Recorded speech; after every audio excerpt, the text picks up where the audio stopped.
Oh wow. Miss the music. Didn't have it on the iPad. Did we have it on our last? Wait, no. It's been a while since we did our Micah T episode. So I'm not sure. We just did the Mission Barbenheimer. We did actually, yes. Yeah, I don't know why I was thinking it was before that. Mission Barbenheimer. That was like what, 2 weeks ago now? About 2 weeks. I went back to check out how it I was like listening how the audio sounded and stuff on the channel. Over half of that video is just dead reckoning. Oh, I thought you say over half the video was like bad sound. I was like, oh shit. No. Was it? I mean, I might have talked a lot about a certain character in Mission Impossible Dead Reckoning. I heard you did it again. I did it again. I'm sorry. This franchise is like my favorite. And I was on another podcast where Heartbreak feels good. Check it out. And yeah, we're talking about Mission Impossible, which I loved. 4.5 on Letterboxd. That 0.5 being an hour's worth of complaints that I still have to this day. To this day. It's not been that long. I know. To this day. That's been like 3 weeks. Anyways, yeah. I mean, I'm sorry. I love Christopher McQuarrie. I love every character in that movie. It's just that something happened to someone dear to me. Anyways, I can't help it. When Mission Impossible comes up, I just have to talk. It's like when you're at a party and somebody says, "Hey, have you seen a movie lately?" And you're just like, "Blah, I've seen everything." That was me at college parties all the time. Your review, should you choose to complain about it? I wonder, did you ever not to? Yeah. Did you ever say no? Did you ever not complain about that plot point? No, I haven't. But there's a part 2, so it's like if Tross had like announced a part 2, maybe I wouldn't have hated Tross as much. Well, yeah, that was always our biggest thing. It's like it's the fact that there's nothing more. Yeah, right. Yeah, it's like, oh, this is how you end it. Oh, okay. Not happy, Bob. But this one, I'm not happy, Bob. But there's a sequel. Christopher McQuarrie has confirmed there is resolution. He confirmed this on Threads, by the way. Oh. There is resolution to that certain plot point in part 2. Because one of my big complaints was like, it kind of happened and then they moved on to the train sequence. But there's resolution, whether that's, it's a funeral. Yeah, right. Whether it's we're back or it's just like a recognition. Even if it's recognition, I would like it because like this one was just like, But anyways, masks. So yeah. So it was weird. Anyways, I'm glad to be here. We're back. New Micah T for August. New month, new pod. We're back. We're here to talk to you guys about all things Secret Invasion. It was incredible. No, we're not. I think I would like it. I just haven't finished. Sure you would. You're on episode 2. Yeah. I was like, please lie to me. Don't throw me under the bus. Sorry, the bus is me and then you're at the bottom. The bus is leaving. Yeah. The bus is here. Stop the bus, please. Hey, stop the bus. Spider-Man. I went full SpongeBob bikini, rock bottom. Still the episode that made Patrick the biggest asshole of all assholes. I hate Patrick in that episode. Wait, he's an asshole. He leaves SpongeBob numerous times. Sometimes like, hey, we need to get out of here. Then he's like, SpongeBob, the bus is here. I'm like, yo, that's fucked up. And then he's like, don't worry, SpongeBob, I'm coming back for you. After you already got out. Yeah, afterwards. You late ass. Yeah, you can't count on that. It's the effort. It's the effort. Yeah. Fuck that effort. I don't trust Patrick with my life, that's for sure. But... Never, but we're all not SpongeBob. He's still gullible. Anyways, we're not talking about Secret Invasion. I didn't really love the ending. Nathan said he'll probably like it more than me. It is my least favorite of the Marvel shows now. I have been. Obviously, because I'm late. I've been not like spoiled with like full context, but I know about Rhodey's apparently a Skrull at a point, and that there is a Super Skrull, which I saw people rolling their eyes about, and I'm like, well, I mean, fucking, I know Super Scrolls are a thing, and of all projects to have one, I figured, like, yeah, this makes sense. I don't know the context, granted, so I'll get there when I get there. But I don't think people weren't upset about Super Scrolls. Super Scrolls were revealed like in episode 2 or 3, but it was the execution of said, of what happened in the finale. I'll just leave it at that. But yeah, the whole Rhodey thing gets me pissed off because it's just. I feel like I hear semi spoilers for Secret Invasion, but yeah, the whole Rhodey thing. I was just like, why? First of all, just why? That's my biggest point. It's like with these Marvel TV shows, they still don't. Marvel doesn't matter whether they want to be self-contained or like peter out into other TV shows or peter out into the movies. Well, for the movies, none of them so far have recognized anything that goes on in Marvel television aside from a line, maybe 2. Multiverse of Madness did pretty good. Multiverse of Madness was just like, hey, this isn't Westview. It's just, cool. But like, well, no, but it's carrying through the storyline. You didn't need to watch WandaVision to watch what happened in Secret Invasion. No, but it enriches it. Multiverse. Sure.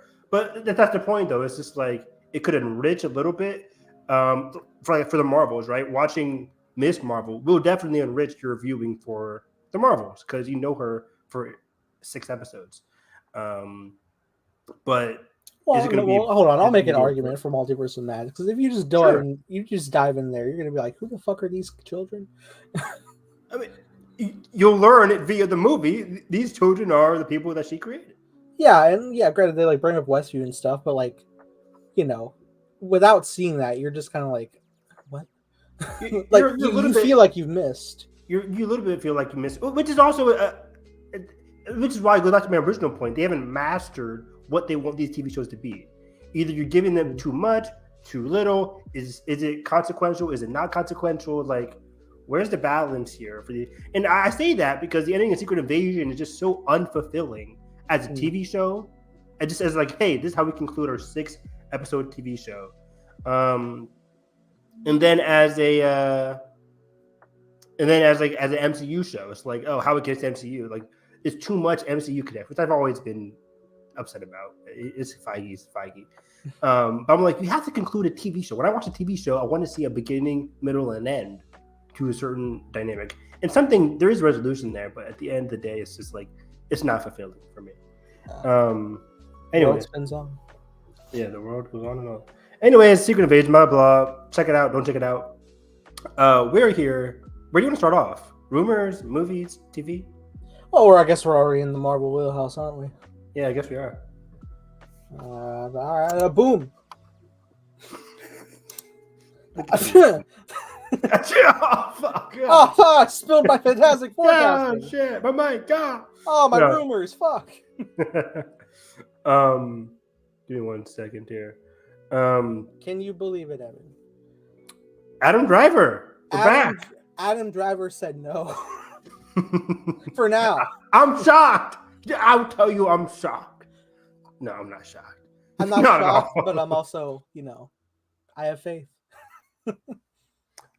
It's interesting because, when we were talking about the rumors for Adam Driver all the way back in like what? April, May? It had to be April. This year, yeah. March, April-ish. Because I remember it was pre-summer, which for me is May. It was like April, March-ish when we started getting the heated rumors because it was supposed to be delivered at a SDCC, San Diego Comic-Con. At least allegedly, maybe. Feige did say like we'll get some information over the summer.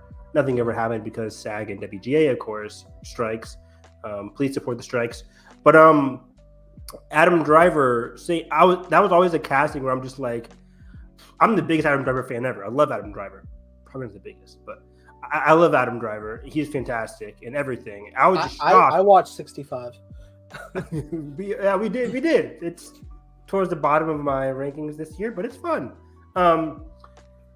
And I was always trying to justify it with myself, where I'm just like, I like Adam. He's great. He could pull off a Reed Richards for sure. I thought he'd be a better Doctor Doom just because, Doctor Doom's fantastic. You just want your fucking Kylo Ren again.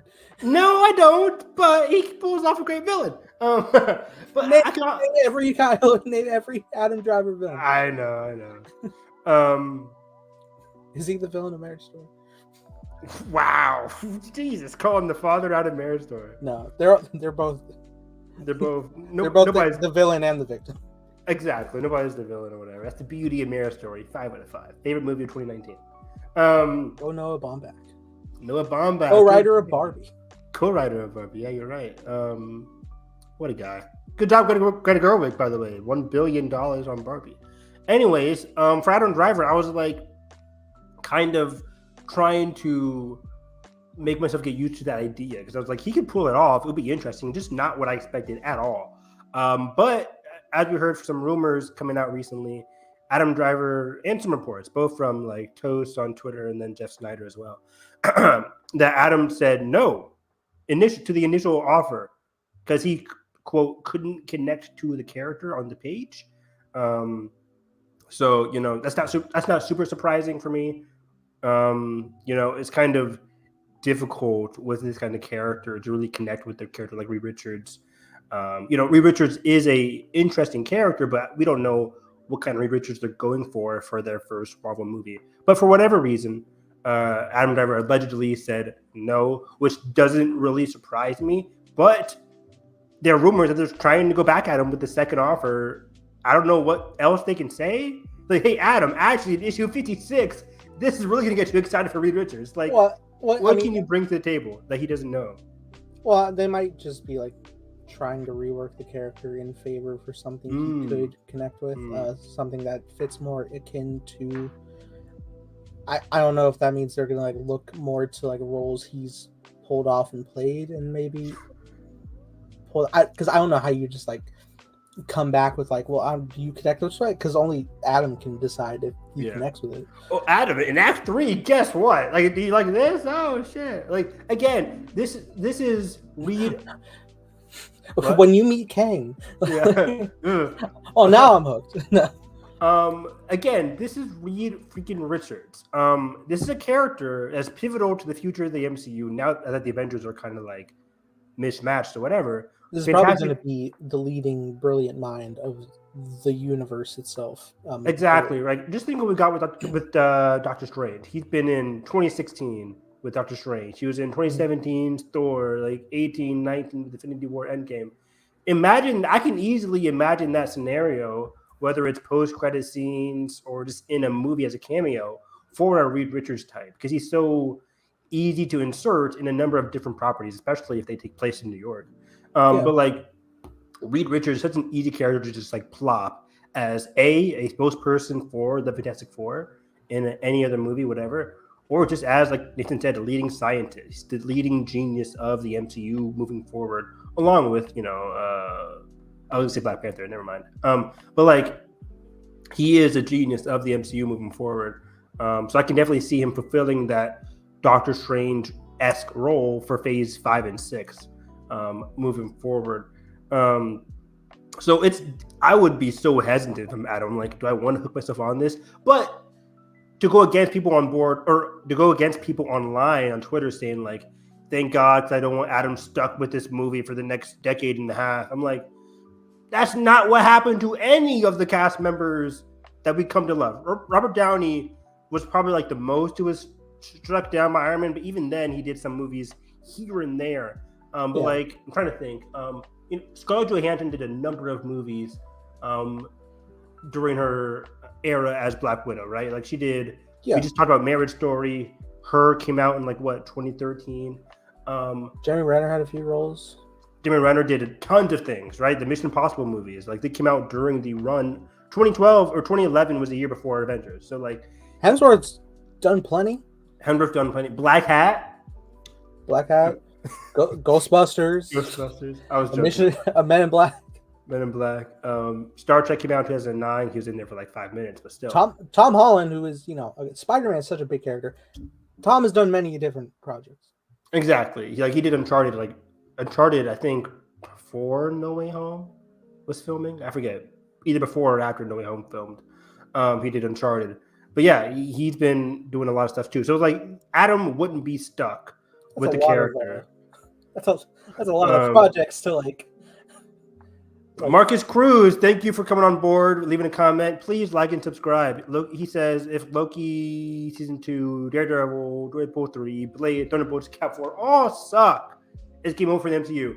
That's a drastic comment, but he does lead into strike one, strike two, strike five, strike six. It's game over. But he does comment on a common sentiment that's been going around in 2023, which is like a lessening of the MCU proper with the movies, at least. Ant-Man came and went, performed very badly at the box office, very badly, which is like, I just looked it up today. Ant-Man made $464 million, still over the 400 million mark, which in the post-COVID times is kind of like the new 700 million for box office heads out there. And I think in terms of just like Ant-Man box office, I think that's solid, isn't it? It's the highest grossing Ant-Man for sure, yeah. So and it did 90 million opening weekend or something, or maybe over 100 million opening weekend. I'm not sure. I think it's just most people put a lot riding on it because it's like main villain Kang, start of Phase 5. Exactly, and I think Marvel did too. They were kind of like not expecting a movie with Kang, so pivotal moving forward to not be as well received or as seen as they were hoping for. But it's really funny how the amount of times people are going into these standalone hero projects because there's like an aspect like it's called Multiverse of Madness, so it's gonna be huge, or Kang's in it, so it's gonna be just super deep.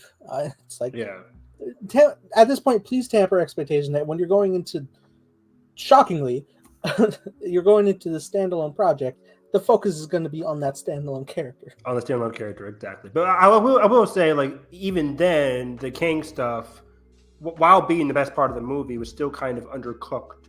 Because as an MCU, they have to, like, do your seed, plant the seeds in the garden, per se. But either way, so Ant-Man was not well received at all, rotten. Thor: Love and Thunder wasn't well received, but then Guardians was well received. Black Panther was well received. So, like, there's highs and lows recently for the MCU. It's not as consistent as Phase 1, 2, and 3. But Phase 4 has been, ups and downs. The TV shows have, I think, coming off Secret Invasion, it leaves a bad stink in people's mouths. But the TV shows are also up and down. I love Miss Marvel. Some people don't. But I love Miss Marvel. I loved Loki. Those are really the only ones I really loved. WandaVision is also really good. The other ones have just been okay to meh. So I think they need to fine-tune their TV shows, but I think Feige and even Bob Iger know by now, right? They're like, before the strikes, they were like, we really got to do quality over quantity. But lastly, going over to that comment that he said, I think we're I'm not super excited for a Cap 4 or whatever, but we'll see. I'm sorry guys for being negative. I want to be excited, but I'm skeptical after Phase with Blade, Daredevil, Born Again, rumored to be rated R. Hopefully it'll be an amazing story too.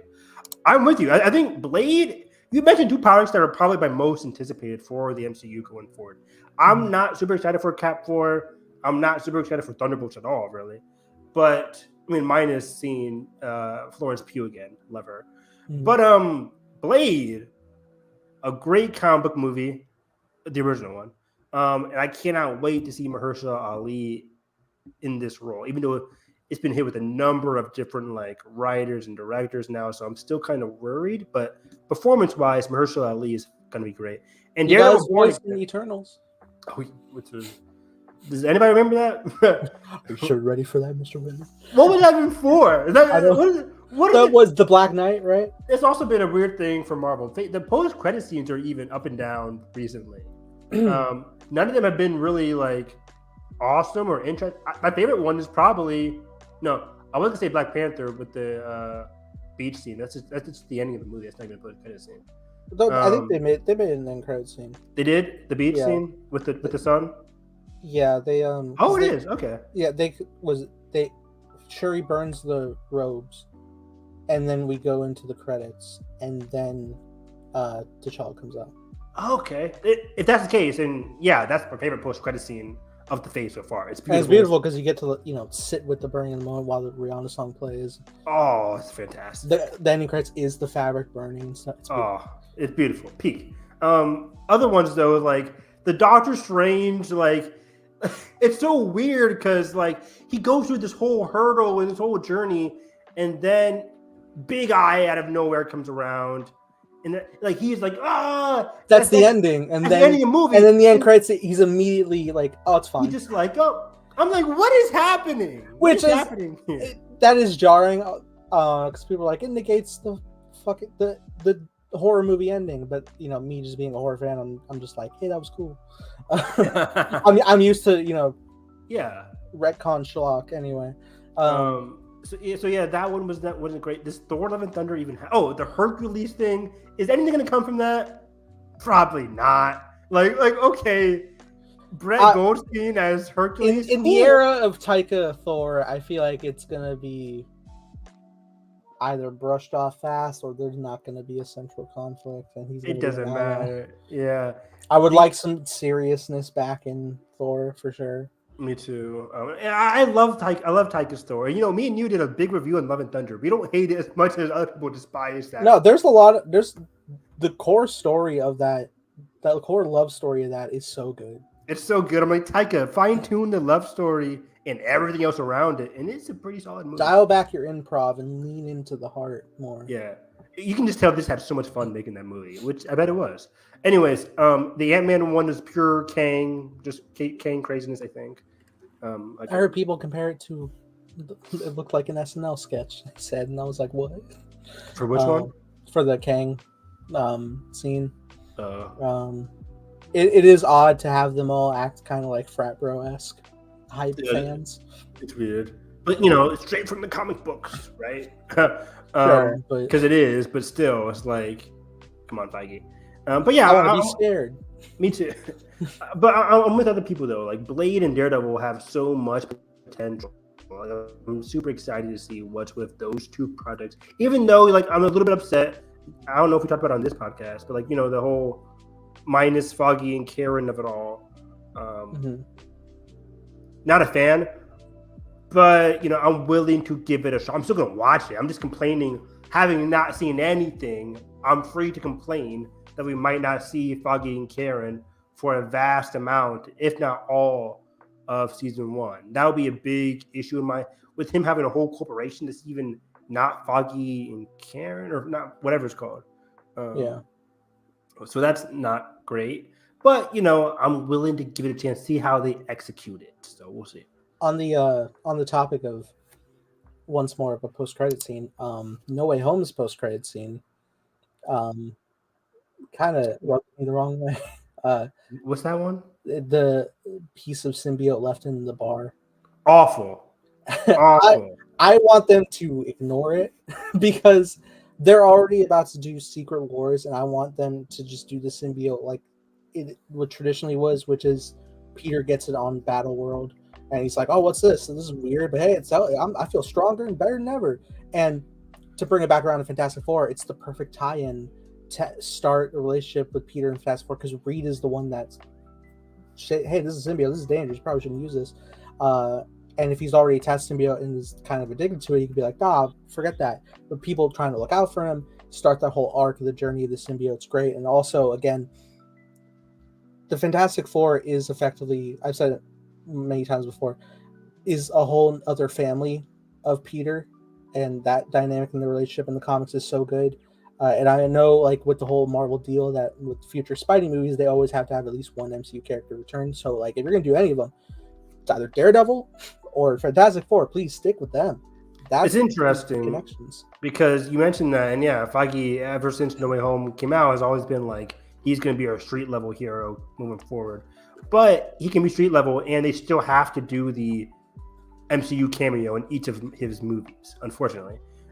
So, like you said, I would be very grateful if that's Daredevil. That makes a lot of sense. If it's Daredevil, continuing the thread from No Way Home. But as we mentioned up top, a character like Reed Richards or anybody from the Fantastic Four can be that spokesperson in an upcoming Spidey movie easily. As just like, as you said, as a mentor figure. Actually, no, I don't want any mentors with Peter, but like as a colleague for Peter moving forward. I think we've had enough of like the mentor roles. Every Iron Man was a mentor in the first one, then it was Mysterio, kind of half and half. You can develop through friendships, right? Exactly, right. So like, and then even in No Way Home, it was like Doctor Strange was kind of like the mentor there too. So like every movie he had a mentor. I'm like, he's older now. He's in college. Like let's have him have a best friend relationship with Johnny, maybe, and then that kind of goes into the family dynamic with the whole Fantastic Four. That being said, back to the rumors. So Reed Richards is still up in the open. They want to go back to Adam, but we have 3, not concrete, of course, because everything's up in the air, but 3 new potential rumors for each of the other castmates. I also heard a rumor going around in terms of Reed. Oh, what else? Which I don't think is true. I don't think it would stick, but people were throwing around Matt Smith's name. Oh, you're right. And Dev Patel. And Dev Patel, yeah. Which I can see Dev. I can see Dev. I don't Matt, know about Matt. No way in hell. I love Matt. I love Matt too. Matt's amazing. I just rewatched Last Night in Soho with Matt Smith and Anya Taylor-Joy and Thomasin McKenzie. Mm-hmm. Matt Smith's incredible. He's great in House of Dragon. You are not Reed Richards, motherfucker. I'm sorry. You're not Reed Richards. I can't picture it. Even if I try my best, I can't picture it. Matt just has that like antagonism, cool guy kind of just thinking off the cuff. I was just imagining. I feel like he'd be good if he was Beast in X-Men. I think he could be I think he'd be a good Hank McCoy. I could see that as well. He has like that gnarly attitude, but also like that he has a genuine warm persona to him, of course, you know, going all the way back to the Doctor Who days. Oh yeah. So he has that warm persona, just that recently it's just been not typecast, but just like as villain everywhere, Terminator, rumored to be in Star Wars, right? Palpatine, young Palpatine. Right. Not even rumored, he admitted it, but young Palpatine. Yeah. And then like on Last Night in Soho, like House of the Dragon, he's not evil, he's just a off the cuff crazy guy. I mean, depends who you're talking to in that show. But like Morbius, he just goes Morbius. Did we say Harry Osborn in Spider-Man 2? He's crazy. You're a fraud, Morbius. He does kind of do that though. Yeah. What else? But yeah, so I don't really see that happening. That's probably just like even if they talk to them, why? I don't see why would you talk to Matt Smith about this role? It just doesn't seem fit. But Dev Patel has always been in the rumor mill for certain roles, whether it's Doctor Strange, Reed Richards. Dev Patel is always in there. I just can't picture modern day Dev Patel, who I think is a wonderful actor. Go see Lion in 2016's Lion. He's great. Watch The Green Knight. Watch The Green Knight. I do not see him returning to the world of blockbuster. You know, he made numerous quotes over the years about his experience making Avatar. Granted, that was 2008, 7, whatever it was. So it's like, wasn't that Zuko? Am I incorrect there? Oh, right. I'm sorry. I thought you meant 2009. Oh, James sorry. Cameron. No. Not the good ones, the bad ones. Even the movie is called The Last Airbender because Avatar was coming out. I remember in 2008 at a movie theater seeing a poster for Avatar, and I was like, and me and my friends were like, "That's not Aang, what?" Yeah, what's going on here? Who are these blue people? James Cameron, why? No, you can't. That's our name. Who do you think you are? We are. No, but yeah, I don't see Dev or Adam or Dev or Matt doing that. So Reed Richards still in the ether. But I can see Adam because he did Star Wars. I can see Adam as well. Granted, I've become used to it over the months. Like he keeps being in there, so my head is just like subconsciously putting him in there. But having said that, don't be surprised if it's complete unknown or if it's somebody that we never even talked about because that's Marvel for you. But again, I love the Fantastic Four. I love the Invisible Woman, Sue Storm, Mermel. Margot Robbie was initially offered, but just like Adam, she might have declined as well. Mm-hmm. Apparently, all of Adam, Margot, Paul Mescal, and Daveed Diggs. Maybe Daveed Diggs. Yeah, Daveed Diggs as well. All declined in one way or another due to scheduling or just they don't want to do it. So we're going from Margot Robbie to now, Nathan, Vanessa Kirby. I'm not mad. Not mad at all. This has always been like a popular, internet and blonde people in Hollywood. There's like 5 of them for the internet. It's like it is funny the amount of times I'll scroll because I always daydream of like if I fucking had the Hollywood power to make Time Blazer live action with whatever Mm-hmm. star. The amount of blonde women I'm like so and so cast as Ashley in Time Blazer. Like it's a problem, frankly. I have a short list, but There's always, and that's what I'm saying. There's always a short list for blonde. You're either your Margot Robbie, Vanessa Kirby, who else blonde? Anya Taylor-Joy, right? Like Peyton List, Peyton List, for younger Sydney actresses. Sweeney, Elle Fanning. Sydney Sweeney, yeah, Elle Fanning is just both of the Fannings. I love both of them. Yeah, we really need Dakota and Elle in some MCU movies. They'd be great. Maybe not Dakota, but I could see Elle. Anyways, Vanessa Kirby is just a fantastic actress. She's been blowing up with the Mission Impossible Fallout and Now Dead Reckoning. She'll be in part 2, of course. She was in Hobbs and Shaw. She was in, of course, The Crown. She's in a number of different projects these days. She's coming up in Napoleon. Yep, she plays a wife in Napoleon. Yeah. Oh, also in terms of blonde actresses, people bring up the wife of not wife, but the female character in what was that one Adam Driver movie from last year? The war movie with him and Matt Damon and Ben Affleck. War movie. Remember, is that ancient period piece with Matt Damon? Adam played like the bad guy. Medieval. Oh, fucking the Last Duel. The Last Duel. There we go. Who's I was like, Matt Damon and Ben Affleck had a new movie together. Of course they fucking did. They always do. Who's the actress in that one? People want her to be Sue Storm. Jodie Comer. Jodie Comer. She's a very popular blonde actress ever since that Twin movie. You guys should be excited for Capcom Thunderbolt rumors. Has going to be Winter Soldier levels of action story. That's why I'm intrigued. And Sentry's yeah. Sentry was also rumored to be like. Was that the Stephen Young rumor for Sentry? Was he rumored for that character in Thunderbolts? Maybe. Stephen Yeun was rumored to be a big character in Thunderbolts. We'll see. Isn't the leader supposed to show up? Which one's the leader? What's the dude's name? Fucking dude from Incredible Hulk, the scientist, and also Holes. Yeah, he's in Capcom or Thunderbolts. One of them. I get those movies confused because they're very much linked. Mm-hmm. But you're right. Whenever you hear Winter Soldier levels of action, it's exciting. But they've been ever since Winter Soldier came out. That's the MCU's trump card. They get people excited. It's like Winter Soldier. It's like, and it never is anymore. Winter Soldier for me, I think, has just been lightning in a bottle. They compared Black Widow to Winter Soldier. They compared Secret Invasion to Winter Soldier. They compared Falcon and Winter Soldier to Winter Soldier. It's really funny because at this point, when I look back even to Winter Soldier, my favorite part of those movies isn't even the action. It's just the dialogue. The dialogue and the drama is so tense and palpable. That's what makes the movie so interesting. It's the thriller aspect. The movie's constantly moving. It's the way the plot affects the characters that really exactly the character dynamics are so strong. The character work is so strong.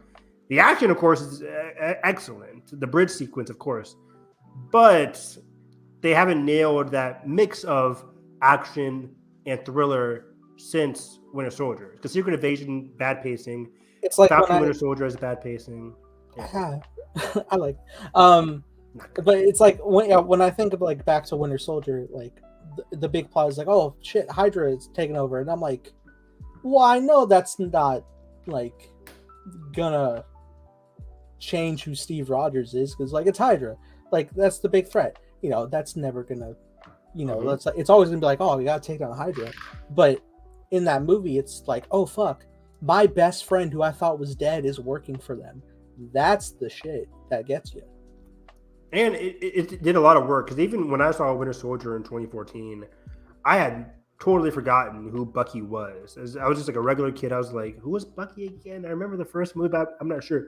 But even as somebody who didn't remember who Bucky was from the first movie, I was so invested in that brotherly dynamic between Bucky and Steve in Winter Soldier. And that character relationship, that aspect of Winter Soldier continues in like Civil War, for example, but it doesn't really shine in other projects that they try to say has Winter Soldier levels of action or thriller or drama, etc. Mm-hmm. But having said that, I'm still interested in Cap and Thunderbolts, just not fully excited for them yet. Right. Hopefully the promo gets me excited for it more. But yeah, Sue Storm, Vanessa Kirby, I think it's fantastic casting. Vanessa Kirby is just a well-rounded actress. She can do it all. She's great in stunts, like we see in Mission movies and in Hobbs and Shaw. She's great with the stunts, but her drama, like I haven't watched The Crown. I've seen clips of her in The Crown. She's great there. Hearing this with rumors that Sue is supposedly going to be the lead of the movie. Yeah, that as well. Yeah, Vanessa Kirby being like the focal voice and point of Fantastic Four, which is interesting because usually Reed is like the spearhead of those plots. Yeah, we talked about it. I mean, just in this podcast alone, we said like Reed can be that figure that goes into all the movies, but Vanessa Kirby could be that character as well. She could easily be the one instead of Reed who goes into the other characters and movies as the cameo character. So yeah, Vanessa Kirby, I think fantastic casting. I would love that if it turns out to be true. Absolutely. Up next for Johnny Storm, we had Jack Quaid for like 5 seconds. I had him and I got hyped apparently after it was already debunked because I was catching up on reading chat because I was working. And I was just like, now we're cooking. And Trey sent in chat. He's like, who's going to tell him? He said old news. Not realizing the very tweet I shared right under it had a reply that was like, oh, never mind. Newly edited, yeah, or like not accurate. And then Jack himself was just like, yeah, support SAG, guys. Please support the strike. Yeah, like, support SAG. That's our king. We'll talk about that's Jack my Quaid. Superman. We'll talk about Jack in upcoming in this podcast because he's great. But anyways, not Jack Quaid. Jeff Snyder tweeted that out, but he was like, it was the other JQ, not Jack Quaid. It was Joseph Quinn, the other JQ, who has been very hot as of basically Stranger Things season 4. That was kind of like the only thing I know him from. He could have been in other things, probably has been. I'm just not familiar with his work. Yeah. But he's rose to stardom in Stranger Things season 4 part 1. And he was he goes all the way. He goes all the way. He survives all the way. But he's fantastic in Stranger Things. He's one of those characters that jumps in. Stranger Things is good at that, like introducing a small character and having them blow up in the span of one season. Big fan favorite. So yeah, I like his energy. I like his personality. I would have preferred Jack Quaid because I think Jack Quaid is more. I've seen him in more things. I have more experience with his range than Joseph Quinn. But Joseph Quinn looks solid enough. I can picture it. Seeing him next to Vanessa Kirby is kind of weird. I don't see them as. I can't visualize the sibling dynamic. I could probably get on board. Honestly, it's funny because now in hindsight, when I'm thinking of Jack Quaid as Johnny Storm, feels a little odd because initially I'm like, oh fuck yeah, because I love Jack Quaid and whatever, but like every time I think of Jack Quaid in a role, he's usually very like wholesome, and Johnny's a bit of a cocky person. I can see Jack. Bar Scream 5. I'd say yes, Scream, which was a reveal in the third act, which is why it was like, oh shit. Yeah, Scream. He's cocky and heartwarming. You're right. So you're right. He has that kind of like, what is happening? Cool. I like this. Like he has like that heartwarming energy. Like The Boys, he's so good in that because he has grown from like a fish out of water character to somebody who has become slowly more cocky and like more not great.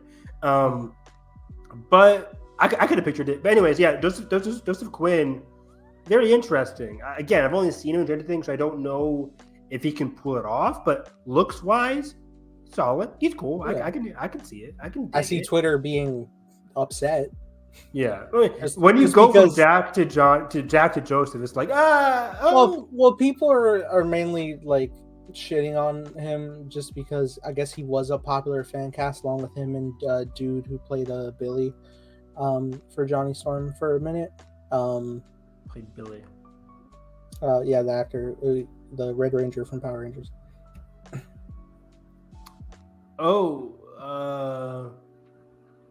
Shit. Yes. Something starts with a D. Dacre Montgomery. Yes. He was fan cast as Johnny Storm. People, we were fan casting him, and I think they were also fan casting Steve. That would have been terrible. I love the guy from Stranger Things. He's great. He won't die in the season 5 cast. But just my point is, like, I find it ridiculous that people are like shitting on Joseph Quinn for no good reason. That's the internet for you, yeah. Yeah, I know. They're commenting on his like attractiveness as well. Yeah, he's a very distinguished looking gentleman, I think. But also, I think he could do good as Johnny. I think he's got the chops. Look, this is all acting, ladies and gentlemen. I think he can perform this role. I can totally picture it as well, and I think he's young, and I think that works for what we were talking about with his relationship, that brotherly possible relationship with Peter Parker as well. Yeah. I think Joseph's like my age, 27, 26. I'm not sure. Everybody's so old in Stranger Things these days.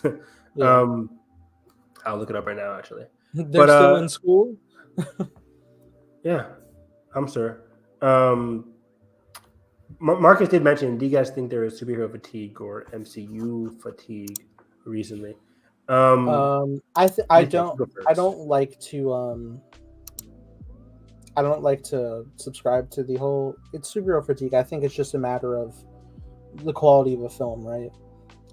It's like I don't feel burned out on any specific genre, and I don't even think the superhero movies are a genre in and of themselves. They do many different genres depending on the style. Like recently, Doctor Strange did horror, and it's another good example. Winter Soldier's a 70 political thriller noir. They are political thrillers, though, aren't they?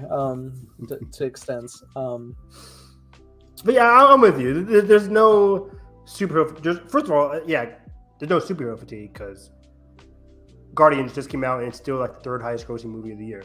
Guardians are wonderful in the time of when people were questioning like is the MCU doing well? Is superhero fatigue hidden? Then the Batman comes out and shit's doing well. Nathan, our favorite movie this year, right? Like across the Spider-Verse. Yeah.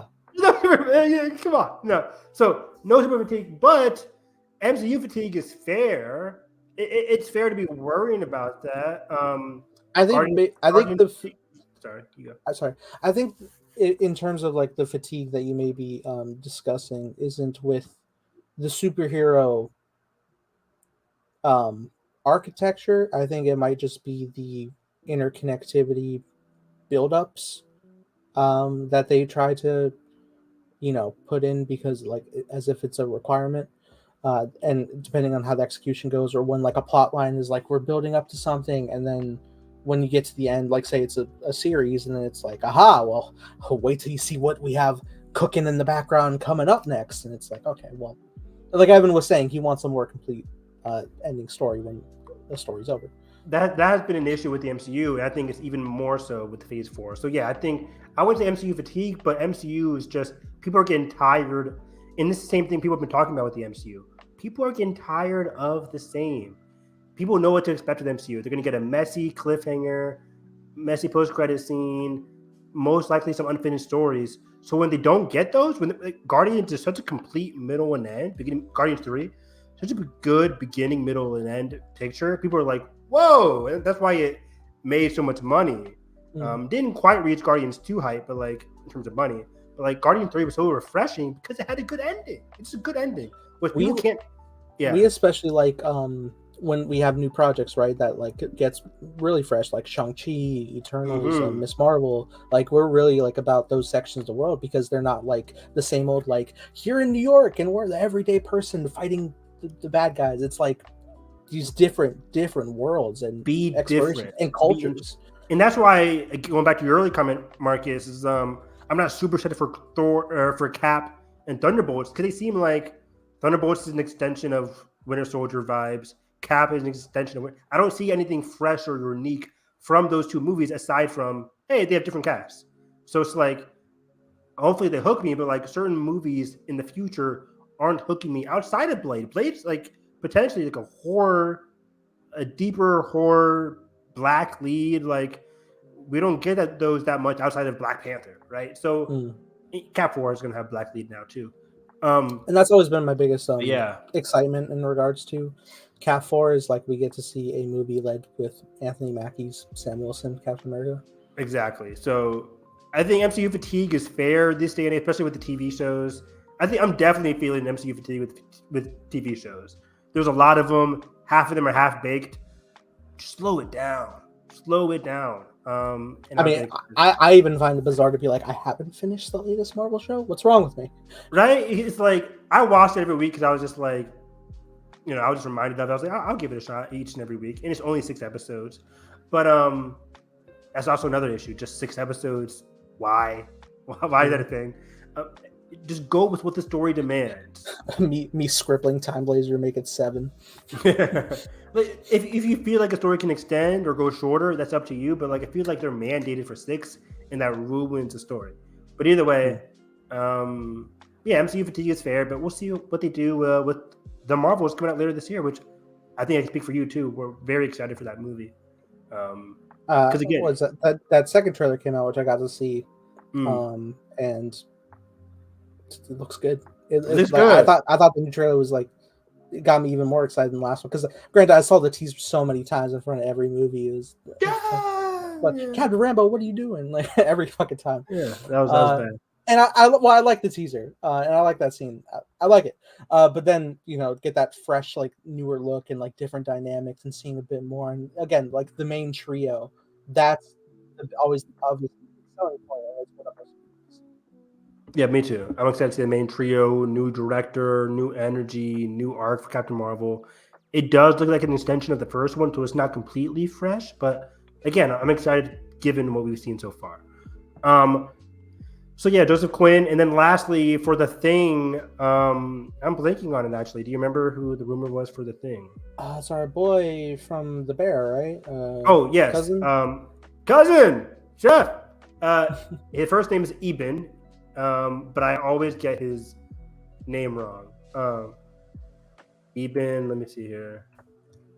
Just as soon as I heard that he might be up for it, his voice sounds so perfect for someone like Ben Grimm, like the classic New Yorker, but also now Rock Monster, which I imagine there'll be some voice modulation, but like just his baseline voice seems like a perfect fit in for someone like Ben Grimm.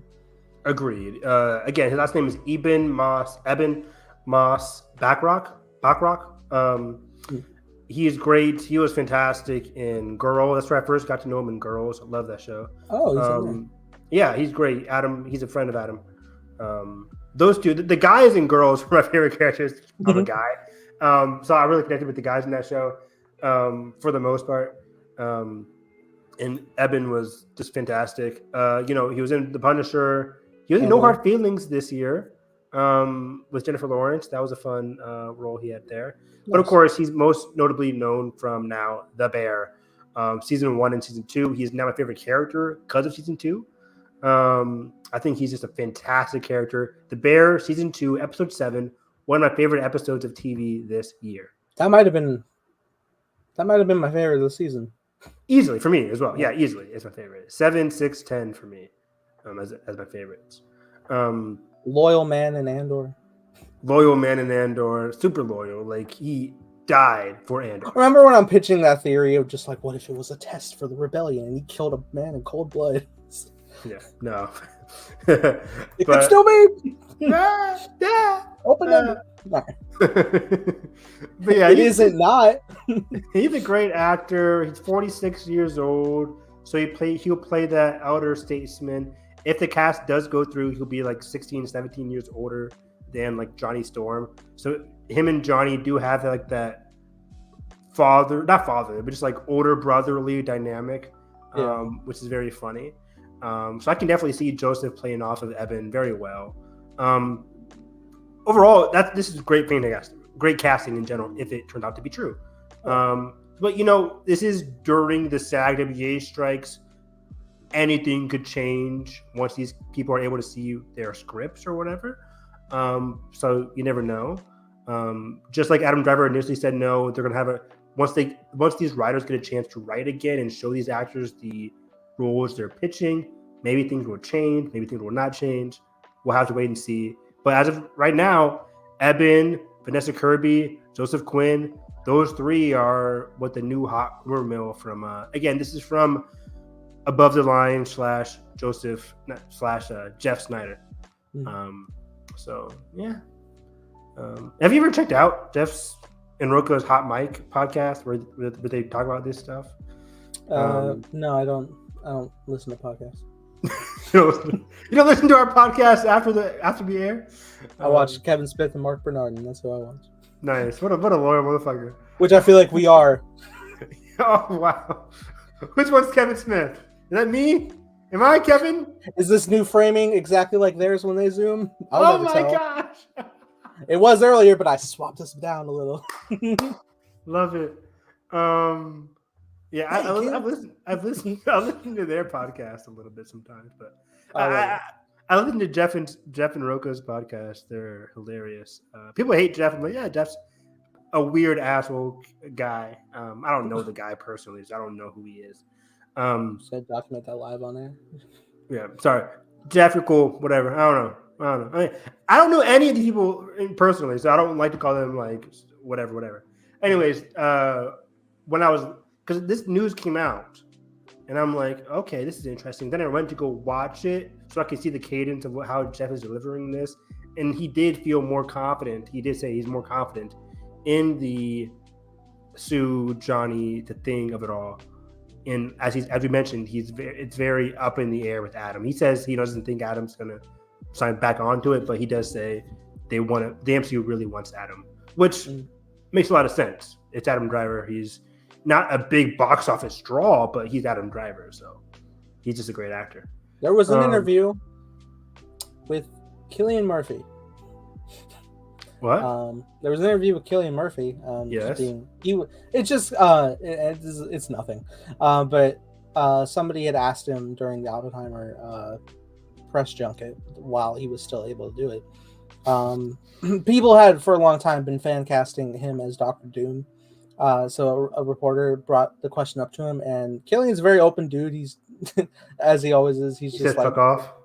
No, he was just like, it really just a matter of the script. And after watching like other interviews, like I was watching him break down his roles, GQ. Yeah, GQ. And he was talking about different stuff like the Dark Knight trilogy and stuff, or different things like working with Nolan and things. And a lot of times it wasn't like immediate. Yes, he was just like, it really does just depend on the script. Even if something like, I mean, you fucking like, yeah, it's a grounded take, but you know, going into it, it's like, yeah, you're gonna play a dude named Scarecrow that sprays fear toxin and rides a fucking horse and shit. Like on the outside, that's a little like, especially 2005. It's like, huh? But he fucking said, yeah. So you know, something of Doctor Doom caliber, I do believe he meant it when he's like, it really does just depend on the scripts. A lot of actors say that. Adam Driver is notable for that. They're like, after your experience working on Star Wars, like what really drew you in? He was like, JJ, man, the script. They gave me a good pitch, and I read the script, and I liked where Kylo Ren was heading. I liked that character arc, straight from The Force Awakens alone. So, again, these blockbusters are able to draw in these established actors because of the pitches, because of the scripts. You can have your takes on the eventual product of the overall movie, but that's how a lot of actors are drawn in. The script, the pitch, the director. Yeah. It is also really funny, and I feel like our chat is no exception to it, where like some people will be like, oh, fucking like this so-and-so claimed award star would like never sign up for something like the MCU. Like, do you know how much fucking talent they got in that universe already for the last 15 years? It's crazy. Yeah. The only person that can definitively say would never join the MCU is somebody like Leonardo DiCaprio. like maybe. He will never, ever. He did Don't Look Up. I haven't seen it. What does that have to do with the MCU? I heard it was ridiculous. It's ridiculous, but it's a movie from Adam McKay, which is a very. I feel like they at some project could probably get Leo, but just for a one-off. He would never do it. Never. Well, no, his best friend Marty's in his ear to be like, "Don't do it." Who else would never? I can't picture Ryan Gosling at this point in his life doing an MCU movie. My man's doing Wolfman. Yeah, anything's possible. Given the horde of it all, Wolfman makes sense, but I don't see him doing Werewolf it. by Night 2, baby. He's back. Oh gosh. Trying to think who else, but whatever. But that's it for Fantastic Four. We spent longer than that than I expected, 54 minutes. Well, oh, fuck, we have other topics. Shit. We do have other topics. Let's jump into Superman. Let's do Superman, actually. My Adventures with Superman. I'm loving the show, Nathan. It's great. I look at it and I see the simplistic frame rate, and I'm like, okay, I feel better about myself. I feel like I can achieve this. Let's go. But no, the quality of the show, I think, is wonderful. The character work, specifically with Clark and Lois and their romance, it's why I tune in every week. I love the dynamic with the trio and Jimmy. I think they're all great, and I like what they're building up with the villains and the characters. But again, I'm coming back week to week because of Clark and Lois, and they never disappoint. Even when things get heavy in terms of conflict between the two, I'm still like, you know what? I get why we got here, and I can't wait to see how we get out of this. What episode aired yesterday or on last Friday? Episode number 6. That was 6. Yeah, I watched episode 5, the episode before that, later than usual, and I went on Twitter, and apparently people were pissed about episode 5. I'm like, what's happening? Because I had a blast with that episode. People were pissed at Lois, drawing comparisons to like Amber from The Invincible, which I don't hate either. And have you watched The Invincible season 1 yet? I've only seen the first episode. Never mind. I won't go into what Amber does, but it's similar to this one where she's like, you didn't tell me what. I'm just like, people were complaining about Lois in episode 5 with the whole spoilers for My Adventures Superman, by the way, up until the latest episode. And I was like, I like that they're talking about Lois and Clark. First of all, that Lois figured it out already halfway through the season. Fantastic. Lois is upset about this. Interesting story choice. But I like that they're having this conflict so early into the relationship, which means we're gonna get one hell of a honeymoon phase with these characters. Characters. So I'm happy I'm a huge romantic. I love this. I'm with you. Like the romance between them is fantastic. How about the fact that Lois starts developing feelings for Clark before there is a Superman? Which is amazing. We kind of saw this given the trailers. The trailer kind of piecing together that Lois likes Clark even before he's Superman. And that's exactly what happened in episode 1 alone. Clark is infatuated with Lois as he's going on his morning jog. Lois sees Clark in the office and there was a great bit where it's like, oh, hey, I got you this coffee. He's like, this is my favorite coffee. He's like, oh yeah, I just got it during my morning jog. That's all the way across town. Yeah, it's like I like the dog. Clark has the worst bullshitter. Excuse me. He is a terrible. I like how Jimmy called him out on in episode 6. He's like, "I love you, buddy, but you are a broke terrible the door liar. handle and you blamed the screws. It broke in half." Those were some bad screws. Like the comedy in the show could have been the screws. He said, "Yeah, it could have been the screws." The comedy is great. The voice cast, Alice Lee as Lois is great. Jack Quaid is Superman is great. Clark is great.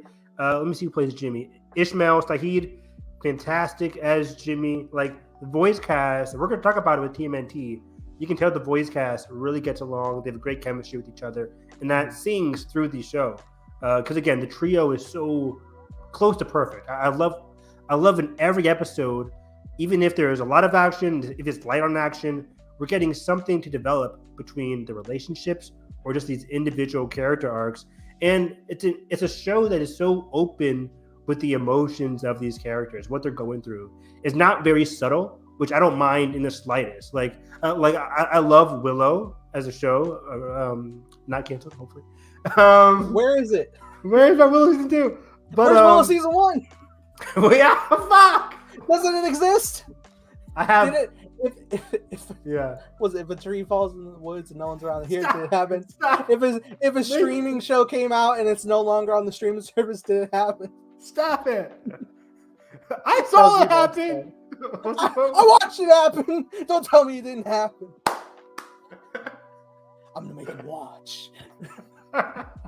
It's Quick too side many lines note. fitting. Quick side note. I Did you just rewatch? Yeah. rewatched Star Trek last week. It's such a perfect movie. I'm like, it's unfair how great that movie is. Like, I watched it and it felt like I was watching it for the first time again. I'm like, holy shit. It's on Netflix. Watch it on Netflix. It's great.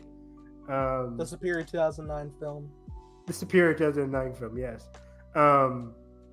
It's great. Anyways, I watched it happen. Willow did happen. Anyway, Superman, yeah, it's like each episode sets time to progress the Lois and Clark relationship and the Lois and Jimmy relationship and the Clark and Jimmy relationship. Like every relationship is just jamming and gelling so well together. Episode 6, the latest episode, I loved how open Clark was with his emotions. He's just like, I didn't tell you guys because I was just so nervous. I wanted to be a regular guy. I didn't want to be Superman. I wanted to be. You can get that with the earlier flashbacks in the earlier parts of the season where he was so nervous about the alien tech in his backyard, basically, that he ran back to his mom. I forget her name. They took time to dig it up, and then he got so freaked out that he reburied it with his super speed and just wanted to leave it behind. No more. Exactly. That was because his mom almost died. What's the mom's name again? Martha. Martha. Duh. I'm like, all of 2016 memes. Why'd you say that name? Yeah. Why'd you say that name? Martha.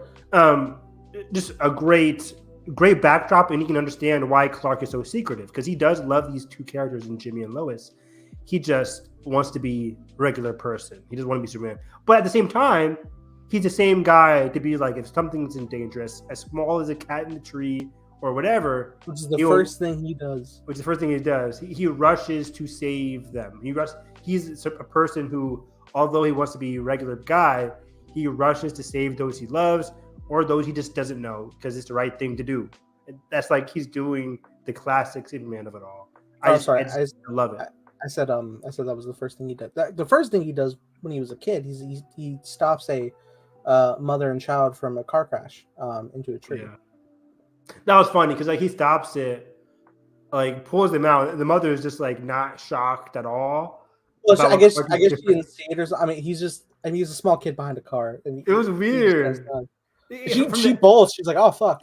She just runs off from the angling of the TV show. I was like, do you realize what just happened? But she just, it was very funny because I'm like, ah. But anyways, overall, I think the action's solid. It's not like the best action. It's not invincible levels of action. Like the action's not like the most well directed or staged that I've seen in an animated TV show. But yeah, of course, right, yeah. Blade fight was pretty good. Say it again. The fight with Slade. Oh, in that episode 5, right? 4 or 5. 4 or 5. Slade. Yeah, we'll talk about the villains in a second. But yeah, I'm enjoying them as well. But yeah, I just love. It's such a heartwarming show. This is what I want from Superman. We haven't nailed the Lois Clark relationship since the Donner movies. Like the first 2 Donner movies, really, for me at least, growing up, I really liked the whole. This guy's willing to turn the earth for Lois. Like it's great. It's great. Yeah. There's a great scene with it was going around Twitter recently with classic Lois and Clark, where Lois was so sure that Clark was Superman that she pulled out a gun to shoot him, and he's like, Lois, don't be rash. He basically is like, Lois, don't be insane. He says that. And he's like, oh no, and the boom, the bang goes off, and he's like, ah. And then he like switches the demeanor, and he's like, had you been wrong, Clark Kent would be dead. And she's like, with a blank, because it was a blank gun, which of course he wouldn't know because he's Superman. He doesn't feel the fucking bullet. This is genius. I love that. I love their dynamic. And even in this show, it was crazy. And episode 5, when she just like jumps off the roof, I'm like, what is Lois doing? Lois is like full on craziness here. If I'm Clark is a nicer person than me, because I'd have been like, damn, you're gonna wait. Tragic. I'm gonna let you doubt. Yeah, I'm gonna let this cook for a second. Yeah, because you crazy ass jumping off a roof. But no, I can't do that. If I love her, I can't do it. That's not who Clark is exactly. But it was just very funny because he would have been like, now nobody knows my secret. Tragic. Anyways, No, Jimmy, can you believe it? No. Jimmy knows. He has to Jimmy go too. Fuck. And he let Lois die, and then Jimmy's like, "But you're Superman." He'd be like, "Ah." That'd been very funny. Anyways, just that moment alone is very crazy to me, and just I want to talk about it. Lois's whole mindset here in the past episodes, where she's like, she feels betrayed by Clark first and foremost. But what I like about it is that in episode 6, she reveals like it's kind of cliche, of course, and I don't really love that, but it kind of works for the show, where she's like, was it all a lie? Because she feels betrayed by the Superman of it all. You know, he'd been lying about that. But I think she feels most of all that she has grown to have such an appreciation and love for Clark that if he's lying about Superman, is he lying about their loving relationship as a whole? So she has to go through that doubting phase, that anger phase of like, was it all a lie? It's cliche, it's tropey, but I love the execution of the resolution where Clark, when they're getting chased by robots, you know, I saw that you like this tweet as well, or clip as well, where he puts himself in front of Lois and how did you know you were bulletproof? I didn't. I just knew you weren't. Great line, great delivery. And I was like, I'll never be this good of a writer. Yeah, great line, great delivery from Jack, where you can just feel the heartwarming nature coming off of Clark. I just knew that you wouldn't. Like, he emphasizes the you part of it all. And I like even in that scene where like Lois like has that realization of like, oh my god, and then like looks down, you know, disappointed with herself that she ever doubted. Exactly, she looked disappointed at herself, which is good internal character progression. I love that kind of stuff. And during that reveal with Clark saving her with the lasers, whatever, chest glistening, and then and then the zoom in on Lois's eyes. It's very anime aesthetic, where it's just like, you know, the what's it called, like the fish island, where it's just you zoom in on a character's face. Love that, because just like the shock is really emphasized there. And in the episode, I like that Jimmy is the one that reveals, while Lois is still upset at herself and still doubting Clark, Jimmy is the one to first say like, hey, I knew you, during the heat of the action, by the way, which I love. It's so funny. On the reveal of the bridge, right? Yeah. Because Clark's about to say he's Superman, and you think the dialogue's going to subvert you and be like, Clark, I know you're sorry. Like, that's what I expected him to say, because that's what every fucking thing does. But it's like, no, I know you're Superman. What? I didn't see it coming, but I like that reveal. It makes so much sense for Jimmy. But yeah, Jimmy says like, I knew Superman, whatever, but I knew you had to keep it secret because I knew it was a sensitive topic for you. Something along those lines. I trusted that one day when you were ready, you would tell me. Which basically spits in the face of Lois's whole reaction to it all. But the beauty of it is that Jimmy doesn't know Lois's whole predicament, so he's saying that out of the genuine kindness and nature of his heart. That's who Jimmy is. Best friend for life. So then Lois has to hear that on top of Clark saving her. Lois then has to have that confrontation with Jimmy, where she's like, if Jimmy has that, why am I not acting like that? Because it's such a human reaction to be like, if he kept it from me and we're best buds, I assume it has to be so deep that it's too sensitive and you'll tell me when you're ready. So Lois is that has to confront that. And then later on in the episode, when Clark, after hearing what Jimmy said, Clark is able to be like, yeah, you're right. I should have been more open with you guys. But it was such a sensitive topic for me. I just wanted to be human. I just wanted to be normal. And then that gives Lois and Jimmy time to empathize with Clark and then, you know, resolve their tension. And then they're able to hold hands at the end. They're back. And again, I'm just super happy with it. And people complaining in the previous episode, I'm like, just let them cook. Wait for the next episode where I assume there's a whole whole series. They're filming season 2, or were filming season 2 before the strikes. And I'm just like, I don't know, strikes affect the animation? I don't think voice cast. Yeah, voice cast. Not the animators. Animators, right? But voice cast for sure. So yeah, Haley's not in the studio right now filming Gwen's lines right now. But fuck. This movie's farther away. Yeah. So yeah, I love the resolution between Clark and Lois here. Everybody knows, the trio as a whole knows, and we're only on episode 6. Thank you. They remind me of this moment in Young Justice season 1. I think it's also like halfway through. And a big character, I won't get into the spoilers because everybody should watch Young Justice. It's fantastic. A big character for Green Arrow's protege, I'm forgetting her name, Artemis, where there's a big secret with her backstory, and then halfway through, people are like, yeah, we already knew. And it's like, thank you. You don't need to dive into the like, oh, you betrayed me. Oh, how could you? The show did do that, but it resolved it very quickly within the next episode. So I'm very happy for quick resolutions so the story can just move on with their relationship. How is it going to progress now that they all know what's the deal? How is that going to change the dynamic of the show? Because the show so far has been very fun with the whole, hey, I got to go save the donut, or I have to go whatever, get a donut or get a coffee, and then the police scanner's like, oh yeah, we have issues. Oh, and he just showed up. Forgot the green trees. And then he has to go back and forth. That whole bit was hilarious.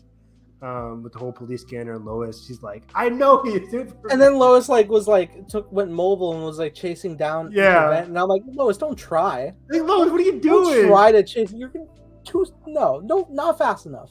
Right? And then she had to handcuff herself to. I'm like, well, you're doing the most. Stop it. And he just goes at some point. Yeah, it was so funny. And again, I wouldn't do what Lois is doing, but like, I'm vibing with the character. I'll see how I'll let her cook. And yeah, I like her resolution here. But let's get into the villains, dude. I'm loving Task Force X, and Amanda Waller. Slade is in the show. Very cool looking design for Slade. Slade probably has my favorite design of this show so far. Very cool. We saw him beat Robin's ass this week. No, I'm kidding. Different show. He's got hair over his eye because at some point he's losing that shit or something. Yeah. So I like Slade. Yeah, Slade's backstory is always so interesting. But he always has an eye patch, right? He always has the eye patch. In some instances, he gets it during the war. Like depends on which Slade you're doing, like the Vietnam War Slade or the modern day Slade. Either way, he's working for Task Force X.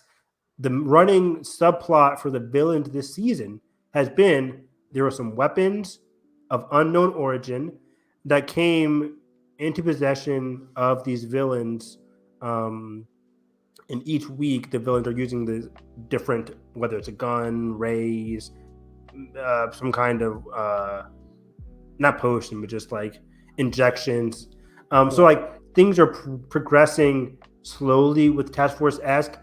We can presume, it hasn't been confirmed, but like these are definitely Kryptonian weapons of some sort, right? Because Clark even had a flashback this week with the robots and everything from Task Force X, and he immediately flashes back to his farm in Smallville, and then at this point, what I'm imagining, because initially I was like, yeah, this is probably Kryptonian robots, but as recently as the latest episode, which was like, these robots were not on our compound, so they're here because of you, they point out with Clark. So they're like, they were activated when Clark's presence showed up. So yeah, you would imagine like, oh, they're Kryptonian. But then I also remember they flashed back at some point to like Jor-El was trying to show Clark like there's a great battle and stuff. So it could be an opposing side to Kryptonians, maybe. Maybe. It probably would be a bigger twist. Like, this is Kryptonian, and then Clark has to like grapple with like, oh, who are Kryptonians? Who am I?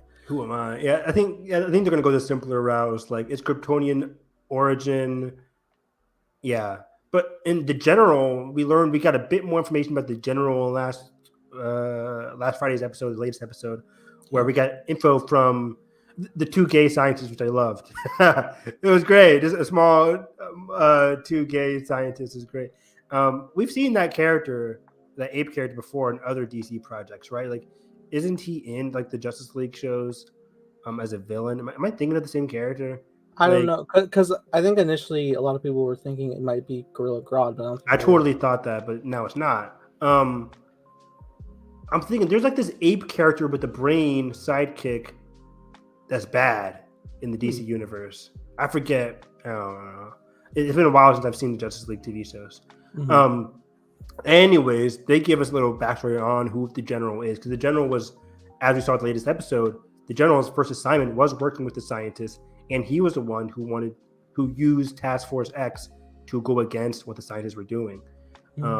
So the General is like a driven character. I'm blanking on his backstory now. I just watched this last night. It's crazy. Yeah. He has a big vendetta against Superman. Big vendetta. They don't tell us why. Feels very Batman and BVS kind of. Yeah, like we know he's ruthless. There's a 1% vendetta. He's doing everything he can to track down. Is it track down and kill Superman, or track down and just capture him? Maybe both. Kill. Maybe both. We'll see. Capture, get what he needs, kill him. Yeah, we don't know why. We'll of course learn more about that. No. He also is working with Slade, working with Amanda Waller. He's also recently recruited the billionaire dude who went all biomechanical. Yeah, what was he had like a comic book name, not Bizarro, but like it was something. He had a name, I forget whatever it was, but it was a comic book version. It was this version of a comic book character. What I'm trying to say. I'll look it up right now. But yeah, so they're going to be using him because he was in that episode. Clark used his like newfound powers of like freezing, I think, to kill him. Or no, it was something else. No, the freeze breath was in the bank heist for episode 2, I think. Yeah. And then episode after that, he unlocked his heat vision. But then there was another one after that. Well, I don't think he unlocked anything on that fight. I think he was just kind of like using his like he was honing his abilities better. Yeah, there we go. Dr. Ivo, otherwise known as Amazo. Again, he's also a character that's been prominent in Young Justice a lot. People were theorizing in the billionaire episode that the scientist who was helping design the stuff for him, this scientist named Alex, could be Lex Luthor, maybe pre-balding. Pre-balding, possibly. Because in the first comics, Lex loses his hair through. It's the dumbest shit, because it was like he was buddies with Superman, and then Superman did a battle, and it affected his experiment, and it made him lose his hair, and he was like, I hate you, Superman. Wow. The most thin line 1930s plot you could have. That's incredible. Love it. I love when comics are simple. Now these days everything's so complex. Have you seen the Spider-Man villain, The Wall, and it's a sentient brick wall? No, I have not. That's a real thing. It's real. Wow. Okay. It might be in Beyond the Spider-Verse. Actually, there was concept art for a cross of that. They didn't go forward. But... That's cool. By the way, Cross Spider-Verse coming out in digital next Tuesday. I usually don't buy digital movies when I'm going to buy the Blu-ray anyways. We gotta. This is different. So I might buy digital, but I don't know. I've never bought digital because Blu-ray comes with digital. So I don't even know what service I'm gonna get it on. Voodoo, probably, right? Yeah. I think Voodoo's a good one. I just do Voodoo because I have it on I can use it for this TV. Yeah, Dr. Ivo is going to be working with now the General to track down and defeat Superman using the tech that has been left behind by the two scientists from the latest episode. Overall, I'm liking it. Again, I think my only small criticism is the action, but I don't really care about the action. The action is pretty solid so far, especially as Nathan said, the Slade action piece in episode 4 or 5, whatever it was really cool on the highway. So yeah, I'm just digging the show. It's so heartwarming. It's great. The character dynamics are the heart of the show, and it's beautiful to watch week to week. It's very funny as well. Super funny show. This is what I want from Superman content. Like, this is the most fun I've had with the Superman project in so long. Yeah, it's great. Even in the past couple of movies, right? We haven't really nailed the Lois Clark relationship as much as I hoped. Hopefully, this is what James Gunn is aiming for with his new project. Well, we haven't had any chance at fun. with Superman in a minute. Yeah. Because characters either get the Brennan Ralph or they want to go old school, or That was supposed to be a continuation of Reeves Superman from like 2 onward. Yeah, because again, they wanted to have like that old school aesthetic. Man of Steel was like a brand new, modern but darker aesthetic. I'm just like, this show is nailing. Yeah, this show is nailing the not exactly old school, but just has a heartwarming, jolly, comedic feel to it. Even though it's optimistic, even though it's incredibly modern at the same time. There was an amazing moment in the recent episode where the scientists are going to a different universe and they're like, come with us, this world, they'll never accept you. And Clark says something along the lines of just like, I have to believe that there's good in the world, or I have to do what I can to get it there. And I love that. I thought it was fantastic. Great. Again, this show is nailing the true ethos of who Superman and Clark really are. Mm-hmm. Both of them, right? Both sides of his life. Yeah. Overall, fun show. And the opening, the little small little TV opening, I really like it too. It's really anime light. I really like that. Really I like when the episode ends, Jimmy's looking through his camera, and we see different his point of view photographs of points of the episode.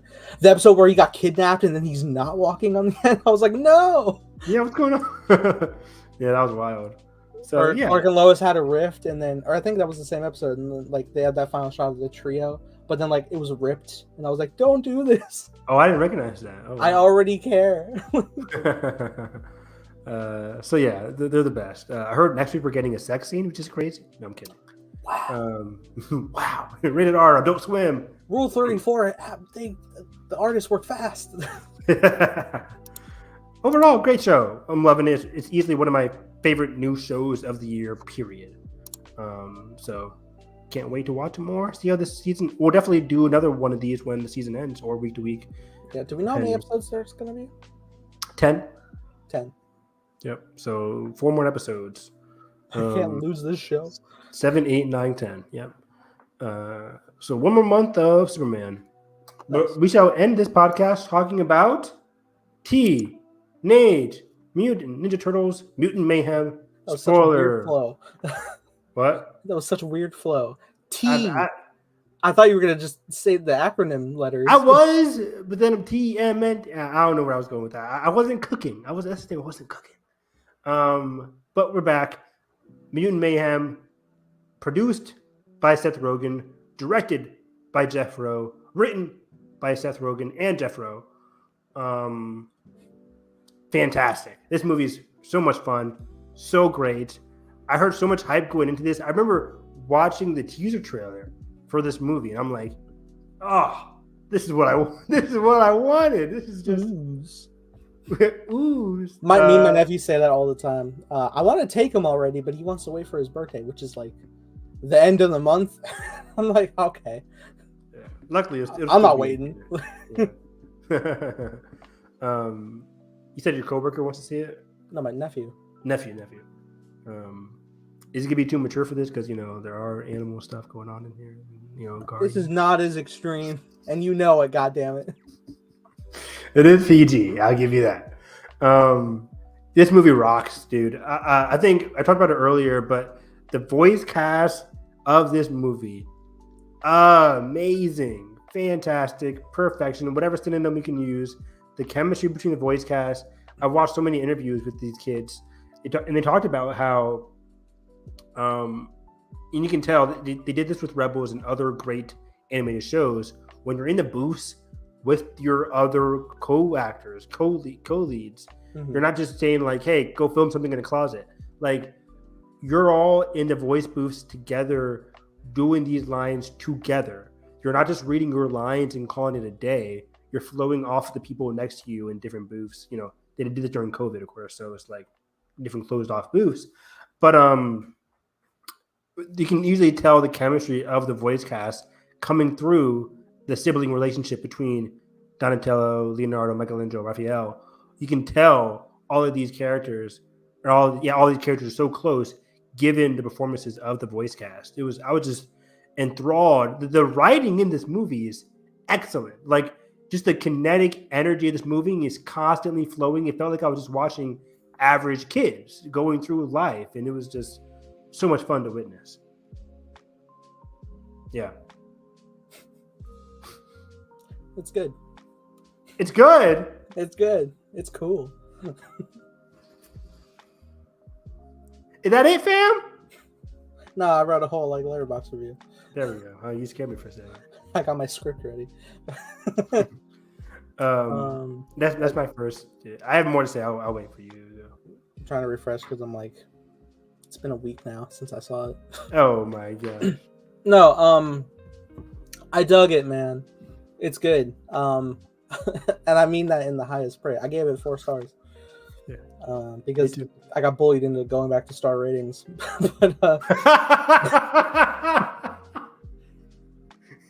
even though I was sitting here and I'm like, I didn't know you stopped doing star ratings. The way back. That's funny. I don't know. Anyway, I have a very big appeal with it. I like the overarching story about kind of like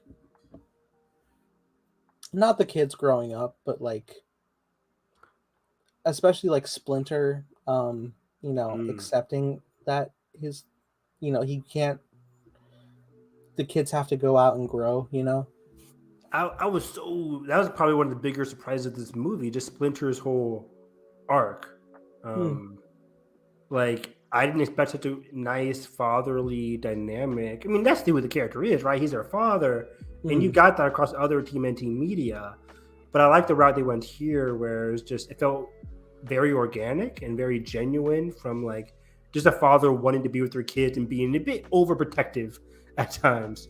That was the biggest appeal for me in general, just the YA aesthetic, the route they went into. This is one of the youngest versions of the TMNT that we've seen so far, where these are just like 12, 13-year-old kids going through young adult adolescence and going through common psychological young adult issues of identity, acceptance, individuality, things that a lot of normal humans go through in their early stages of adolescence.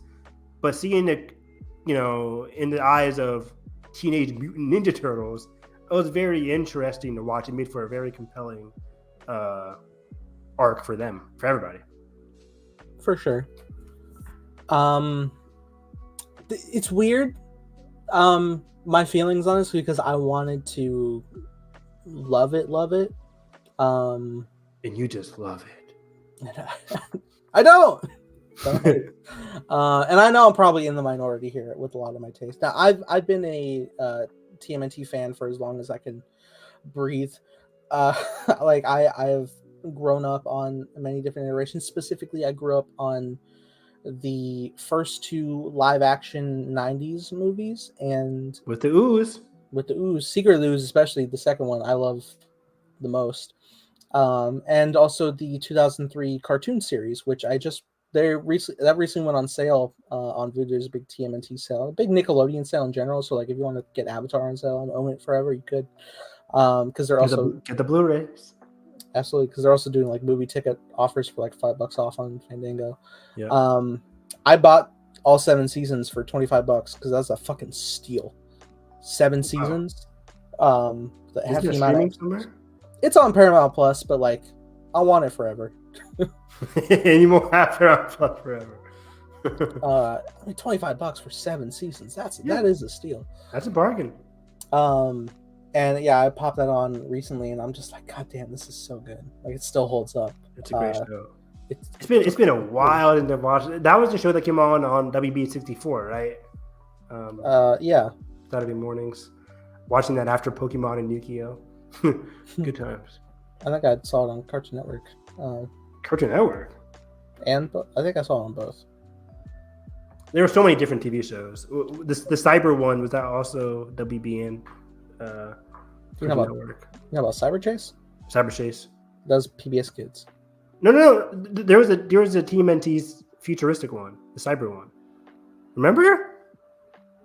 Come on, that was a popular one. What do you mean? I'll show you. TMNT Cyber Turtles, right? No, never mind. No, not this one. TMNT. It was the series where they went in the future. In the TMNT in the future. Did that happen? Crap, I can't find it. There was a series about TMNT in the future. I'm not going crazy, fam. It was a cartoon? It was a cartoon. Were they in the future, or were they like in the fucking Krang dimension, mutant dimension? Because that might have been just also the 2003 series. It's been TMNT. How were they built? Were they muscular? I mean, I don't know. They're classic. Future Shell Shock. It could have just been a movie then. Maybe I'm just going crazy. I saw there was a big crossover movie with the 2003 Turtles, the like original like 80s cartoon Turtles, and the like comic book gritty Turtles, which is funny. Yeah. I guess it was just like the regular TMNT Turtles. I think that's Turtles in Time. I think you're talking about. Turtles. Let me look up Turtles in Time.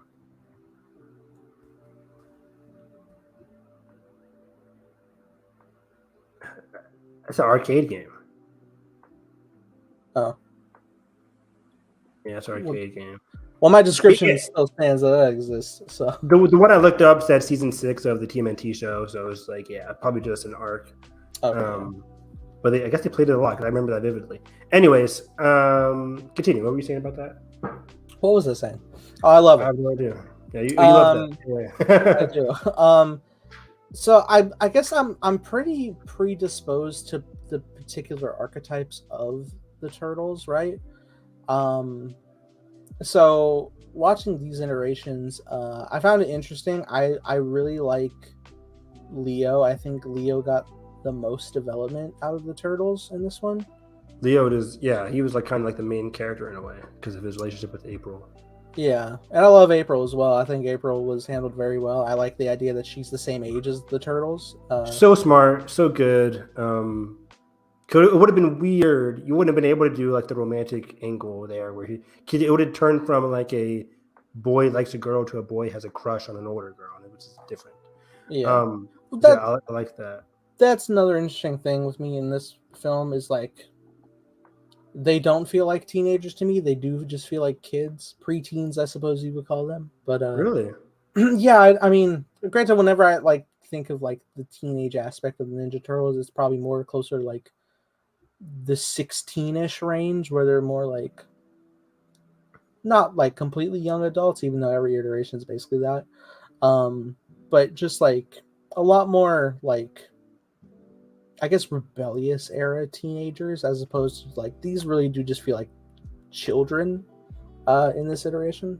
Oh, interesting. I mean, I think that kind of works. I think they're supposed to be, which is why I like the movie, because like this is probably the youngest we've seen them, which I've already mentioned. Like this is probably the other ones, especially like the movie, which I haven't seen the movies in so long. I remember watching them a lot as a kid, but they don't really feel like teenagers to me. They feel like they're their own characters, rebellious turtles, ninja turtles, right? Yeah, they just feel like that. I didn't really get the sense of like, granted, I wasn't watching it as a teen; I was watching it as a kid. But anyways, in even the TV series, it doesn't really dive into like their teenage attributes. It dives into like their team dynamics, and like how they want to like, it goes into more of the saving the day dynamics instead of just the teen of it all. That's fair, and I do see like in this one the like a lot more of their like personalities of like in terms of teenage stuff, but like things they're into, right? Yeah. What I was going into, I think, did they mention what grade? Because it felt like freshmen, right? Freshman in high school or middle school. Yeah, which it could have been middle school as well. I feel like it's middle school, man. It feels. I feel like it's middle school too. Yeah.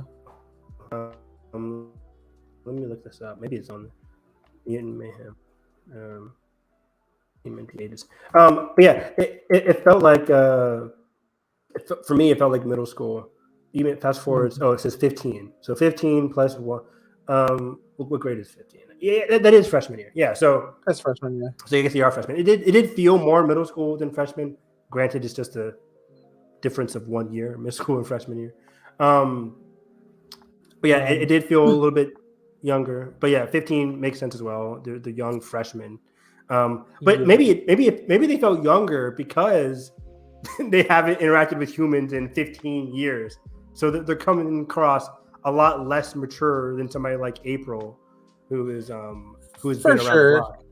For sure, because a lot of the iterations, less so recently with like the last like 2 animated shows, which that more power to it, and I know they're good dynamics, and these were good dynamics too. But prior to that, usually, like obviously they have their own personalities, but it's heavy leaning into the Splinter teachings of ninjutsu and just like the mastery of like oneself and all that. Exactly. Yeah, for sure. So I think that's just like the shakeup that I'm getting used to.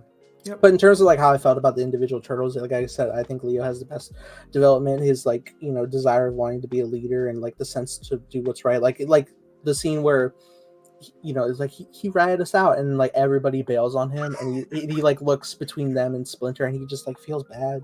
It's great. It's very awkward. I see where you're going. I agree. Mm-hmm. I think Leo had the most development. The other 3, just outside of physical features, because they all, of course, look different physically. Yeah. They felt very synonymous as just like the 3 other ones. Yeah. And they don't get like, which is a shame, because I think like the as much as I can remember from the live action ones, they make a point to do like the whole Raphael's a red one, right? Yeah. Raphael versus Leonardo, you can really understand who the characters are. The lone wolf, no one understands me. No one understands me. Raphael was always my favorite. But you don't really get that. They all just seem, the other 3 just seem synonymous as the other 3. They do have their particular moments to shine, of course.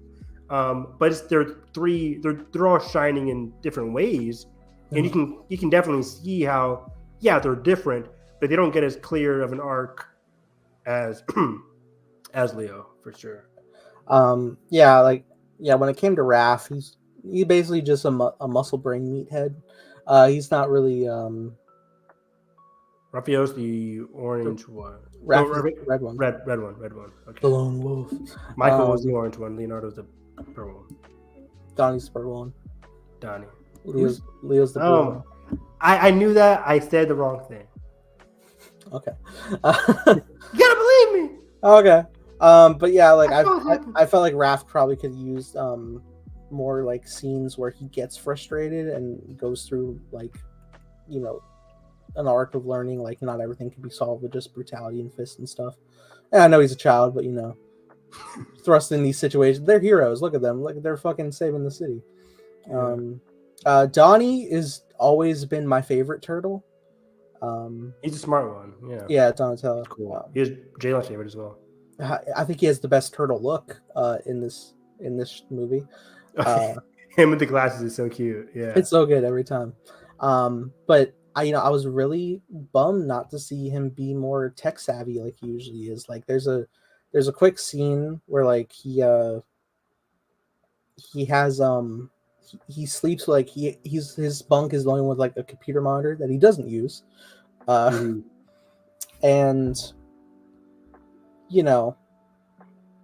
you signify he's nerdy because he has the glasses and stuff, but like I wanted to see him like make like hodgepodge gadgets from like different things he finds around to be like abused to like use within like the missions of the turtles, like he does. I think that would have been fun. And Mikey, I think the voice actor did great. But I've always had such a mindset that Mikey had like the youngest feeling of the personality between the 4 turtles, the most like immature and clumsy. So naturally I'm like, this is the child of the group, even though they're all of equal age. But then it threw me for such a loop that he has the deepest voice out of all of them. Oh, I didn't even realize that. Does he? Yeah, he definitely does, and I'm just like, this is wow. But that's just a minor nitpick. I'm also used to him being a more like goofball, using the lingo of like the radical, bodacious like skater personality dude type. Which I felt was kind of like missing here. Still good though. from the beginning when they're like going back into the sewer, having to like leave the movie, and like looking back to the world that they can't be a part of, and like he has such a sad face. Like I'm starting to tear up from that because I sympathize with these kids that want to just be a part of the world. Oh yeah, it really pulls at the heartstrings. Like just even seeing them young as just turtles getting into the ooze and then brushing up on Splinter. I was like, that was adorable. That's so adorable. I loved that.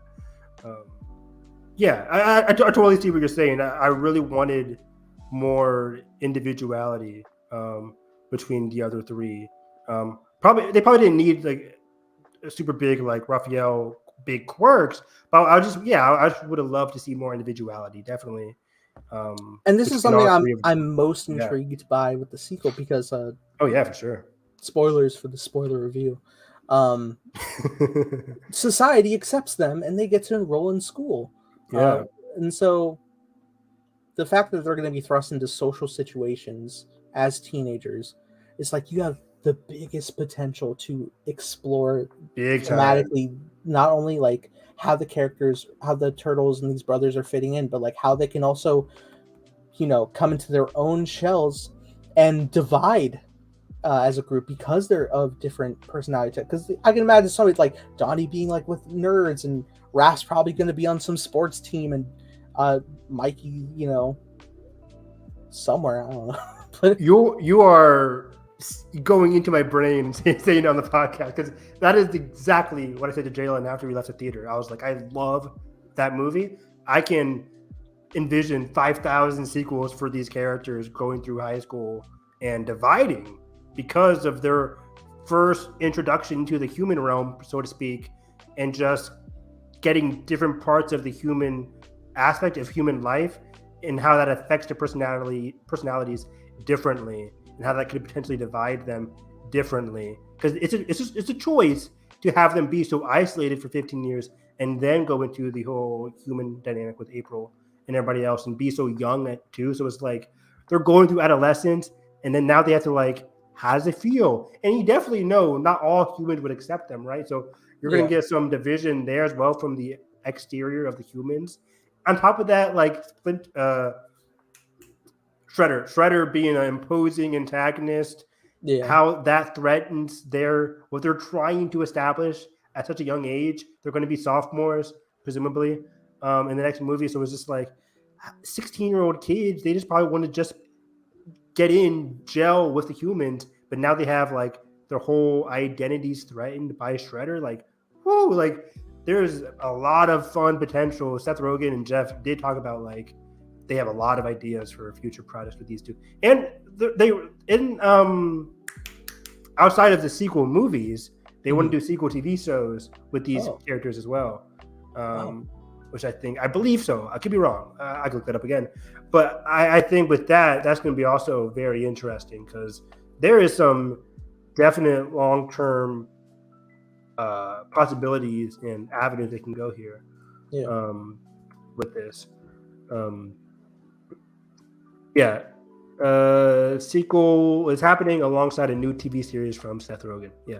So Paramount Plus, just like Sonic is getting Sonic 3 and a Sonic TV series with same people doing it. The Knuckle, there it is, Knuckle TV series, which I think finished filming before the strike. I'm not sure, but I forgot that was a thing.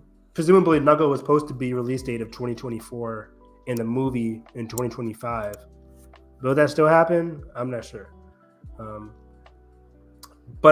So you're right. Like, there were some issues with the individuality of these TMNT, but it leaves room for some very exciting growth for the sequel and TV series. Granted, I'm not the guy who says like, wait for the sequel, because I hate that shit. Yeah.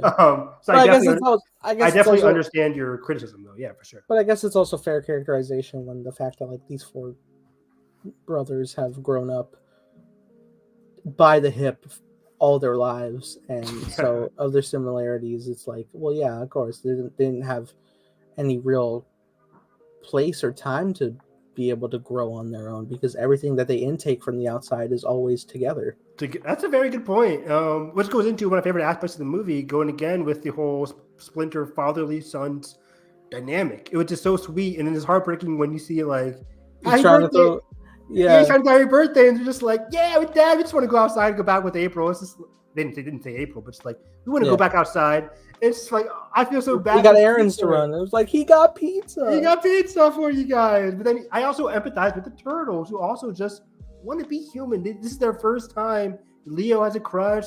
It was the first time being heroes. Like they're happy being heroes. So it reminds me of like Spider-Man, right? Like the reason why people fall in love with the Spider-Man / Peter Parker character is because he's a teenager like everybody else. He has these abilities to save people, and he has fun doing it. That's why he quips at villains. It's the same thing for TMNT, where it's like they have fun and they have this physical knowledge and know-how with the ninjas, and that crafts their personality. But outside of that, they just have a lot of fun saving people.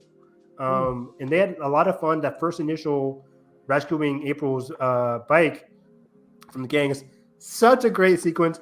Jeff did confirm, the director did confirm partially that there's a sequence of which one's the nunchucks? Michelangelo, yeah. Michael. There's a sequence with the nunchucks that comes straight from Old Boy. Right. The classic Old Boy sequence. I saw that during the movie. I was like, that looks like Old Boy with the whole noirish background and just the animation spectacular. But the fighting styles, the fighting animation, really cool. I really like the action sequences throughout this entire movie. From beginning to end, the action was it was very different from Spider-Verse as well, because this is a very different animation style. This is more it's so funny. Well, I mean, both are pretty. How did you describe it? Well, first I gotta say off the cuff, there was a great shot where Leo is going to put on his mask and it's a point of view, and you could see that it's like drawn with like sketch lines that are like not completely connected to it, and like the sketch lines stayed in place in movement as a part of it. And I was like, that's so fucking cool. There was like scenes where like there's like in the background or like of a wide shot where like there's like natural light coming in. I know exactly what you're talking about. And there's like scribbles. Like low opacity scribbles that are like shaking back and forth. It's so cool. And then on top of that, it wasn't all just the same animation style. There were certain sequences where they went to like trying to envision, like when one of the characters had like, hey, a flashback sequence or just an imagination sequence, the animation style would completely change to a different kind of cartoonish style. Whenever we do a commentary of this movie, I would love that. I'll point out like the different animation styles, because Spider-Verse is one consistent but unique style. TMNT was one style for the most part, but then in different periods, whenever characters had a flashback or whatever, the style would change per character. It was very interesting. I really want to get into that, but I saw you watched the movie. I saw one of our friends do it in their Letterboxd review. It was just like the art style is like on par with, maybe even passing Spider-Verse, and I was like, that's bullshit. Hold on. Or what is the story or animation? No, the art style. Art style. I mean, animation, yeah. And I was like, look, man, this is a good animation, but I mean, have you seen what they did? Yeah, Across the Spider-Verse especially is like groundbreaking, and this is groundbreaking as well. This is what I love. Oh yeah, this is great. I don't want to disparage the artist at all. No, of course. I think, to be fair, I think it just goes into people's taste as well, because some people say the last Puss in Boots' Last Wish is better than Spider-Verse as well. I don't agree, but it's different, and I like it.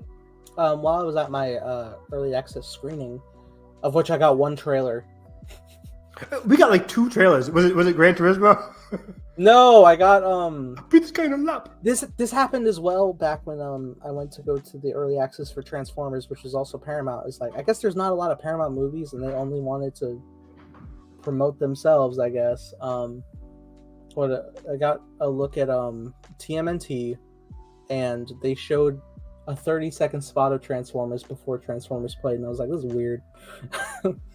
But anyway, here I got like a look at that new fucking Paw Patrol movie. I did too, yeah. And then the Dolby intro played, and I was like, what? No more trailer? But then a timer for like 12 minutes came on the bottom of like Mutant Mayhem in 12 minutes, and we watched featurettes of the movie. Oh, that's cool. That is pretty cool.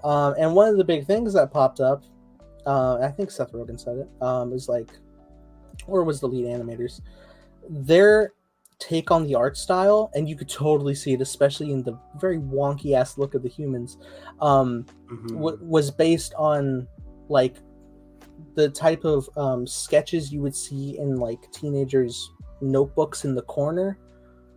And when I was watching, I was like, yes, it fucking is. Wow, that's so cool. That's why, like, when you see like a lot of like humans where like their cheeks aren't like even, it's because they're drawn at a certain angle. So but because they're also 3D, they keep that fucking angle, and it throws me off for a second. But that's so cool. I love when animators like get into the mind of the characters, and that influences the animation. It's like Spider-Verse, right, where the emotions affect the animation. Holy shit, that's so cool. I gotta look in. I thought I saw a lot of featurettes. I guess I missed the. Most of the featurettes I saw were just the cast, not the animators, though. Oh yeah. But that's so cool. Yeah, I think I like because the humans looked so wonky and kooky at times. Even April. So it was very cool to see that. Oh my gosh, we went so far. I didn't mention that Superfly, voiced by Ice-T, not Ice Cube. Ice Cube. Amazing. Have you seen? Amazing. Have you seen somebody made a shirt with it's a cup full of iced tea, but like the liquid is iced tea's face, and then there's like 3 ice cubes that are Ice Cube's face. That's amazing. I've not seen that. No. It was insane, chaotic T-shirt. Now I gotta buy it. But Ice Cube, oh my gosh, so good. Jalen had me dying in the movie because I didn't realize it, but like one of the times where he got betrayed by his crew, he starts quoting Backstabber. It's like, oh, you smiling at my face? You smiling at my face? Something. Along the lines of Backstabber. And I was just like dying after the fact. I was like, that's very clever. Like a lot of his dialogue came from music. And just like he has like this imposing uncle-ish dynamic with the characters where it's like, oh, you meet the cool uncle, right? You're like, oh, the cool uncle who's actually really cool and he's super fly. He's super fly, and he's showing us a part of ourselves that we never really knew, right? Like, and that was just so unique and cool. But then he's also like an asshole who, not great, Bob. But what I loved about it is it's such an interesting antagonist for the first movie. Do you know Superfly's been in other material, or is just new for this movie? Not off the cuff, because initially what I typically see is like, because the intro has Baxter Stockman, played by Giancarlo Esposito, for 3 minutes. Usually he mutates into a fly. Okay. And usually he's a full, like, he has his mind and he's a scientist, but like he's a fly. But I guess like in this incarnation, yeah, interpretation, I think I was gonna say, both work. They decided to go with that. I don't know if Baxter's alive somewhere, because there's clearly like a background entity set up. Possibly like the government aspect. Yeah, which I think could be like lead up to, because it's a whole thing of like harvesting mutation, which could be a stepping stone to other big things. I know I really want to see them build up to Krang. I think that's going to be fun. I think they'll probably do that for a third movie. Krang? Inform me on Krang. Krang is like this mutant brain entity that has to have like a robotic body to move around, because he's literally like he's this brain blob. Got it. Krang. Got it. Never mind. I remember now. I just looked it up. He tries this big old fucking orb that's a giant eyeball. It's psychotic. I love it. Speaking of Krang, Google reminded me. Do you think they do Casey Jones in the sequel? Absolutely. Possible love interest for April, which might be bad for Leonardo. Love triangle-ish, maybe. Oh, I got it. Casey's a student at the school, and he's on the hockey team, and Raph joins the hockey team. Got it. Do it, Nathan. Go. Nathan cooking. Go tweet Seth Rogen so he can get some residuals. One of my, I know, my 53 cents finally for a lifetime. Let's go. I make it on YouTube. 50 cents and your name's on the credits, baby. My favorite fucking thing on the original dynamic with Casey and Raph in the live action Ninja Turtles, the first one, it's like he's in the park And Casey's got a cricket bat. He's like, cricket, and Raph's like, cricket? You got to know what a crumpet is to understand cricket. It's like this psychotic ass dialogue. I love it. We got to do commentators because I have no idea. I don't remember that at all. I still have never seen the third live action because most people are like, it's bad. There's 3. Most people are like, it's bad. I remember my dad lived right next to a Blockbuster, and I just remember recycling the first 2 over and over. But I don't remember the third one. I hardly remember the first 2. I think it has to at least been like 18, 20 years since I rewatched those movies. There was a sequel. I don't know if it was kept to those, but there was a live action TV show that introduced a 5th female turtle. Ew. Yeah. Interesting. Yeah. Which is odd because I think they're still also trying to be related, but it's odd. It could happen. It could happen in the third movie. Remember the TV series, but yeah, I love Superfly. I thought he's a fun antagonist, and he goes along so well with the theme. Right, they want to be human. They want to at least gel in with human society. Yeah. But at the same time, they can't take away that there are physical features that at their core, they are turtles. And Superfly being just like a hybrid as well, and he's just like, we got to take out all the humans. They have now a new connection to the humans, whereas it's like they're caught in between both worlds here, between their animal identities and their human identities. I thought the thematic work in this movie worked very well. You really feel a part of it because like we like April, for sure, but then you see Splinter tell the backstory and you see how horrible everybody gangs up and chases after Splinter, who's trying to hold all these baby turtles. Oh my gosh. And then they're in the middle of the road and it's just like it's so bad. And then you see Superfly's dynamic where it's like, even though Superfly, you see a grown ass fly, I'm gonna be scared as hell, but I won't. Right, but I understand it, but also like the movie goes to an extent to show that the humans overreact and just like so much vitriol and hatred. They fear what they don't understand. Right? Sounds very familiar. Pick Keanu in the next fucking. Yeah, exactly. Keanu as Shredder. Am I cooking? Maybe. Turtles, kill them. They gotta die. That'd be great. Shredder. I'm excited to see the Foot Clan infiltrate. Yeah. I definitely really want that. I'm very surprised we've bypassed conflict already with Bebop and Rocksteady because they were in the mutant group and we're friends. I was shocked. I was like, oh, Bebop. I forgot they were in the movie. And then I remembered, yes, they are in the movie. Seth Rogen was hilarious as one of them. Mm-hmm. But yeah, we kind of zoomed right past that as well because they are notable antagonists as well. Who knows? Maybe they might in a future series, movies, switch sides. Because again, these are such young. They're all very young characters. Mm-hmm. Any one of them, once they come into contact with humans or whatever, can switch sides, go back and forth, and develop in unpredictable ways. But yeah, just in general, I thought the thematic conflict of the movie was very well done between like acceptance and that YA side of the turtles. The fatherly dynamic with Splinter, very well done. Action was good. Oh, this is just in general one of the funniest movies I've seen in theaters. I was laughing constantly with the sharp dialogue. It was just very funny when they're hooked up to the milking machine. Oh, that gag I thought would be annoying. So funny when there's an actual milking machine. It's like the Milkinator. I love when they get free and Splinter's like, "What is that?" Yeah, this is nothing. Is that a milking machine? I told you. My theater died at that. He's like, "What is that?" And then the camera pans to the name Milkinator 2.0. It's called the milking machine. It was great. I was like, "Oh, that gag should not have worked, but it works flawlessly." I thought it was really funny that Donnie wanted to. He's like, "I never got to see BTS live." He's like, "Well, we could sing something for you." It's like smooth. Come on, guys. Smooth. And they're crying. You guys don't even know the words. You guys don't even know the lyrics. Of course, Jalen was elbowing me because he knows the lyrics. I'm like, of course. This is great.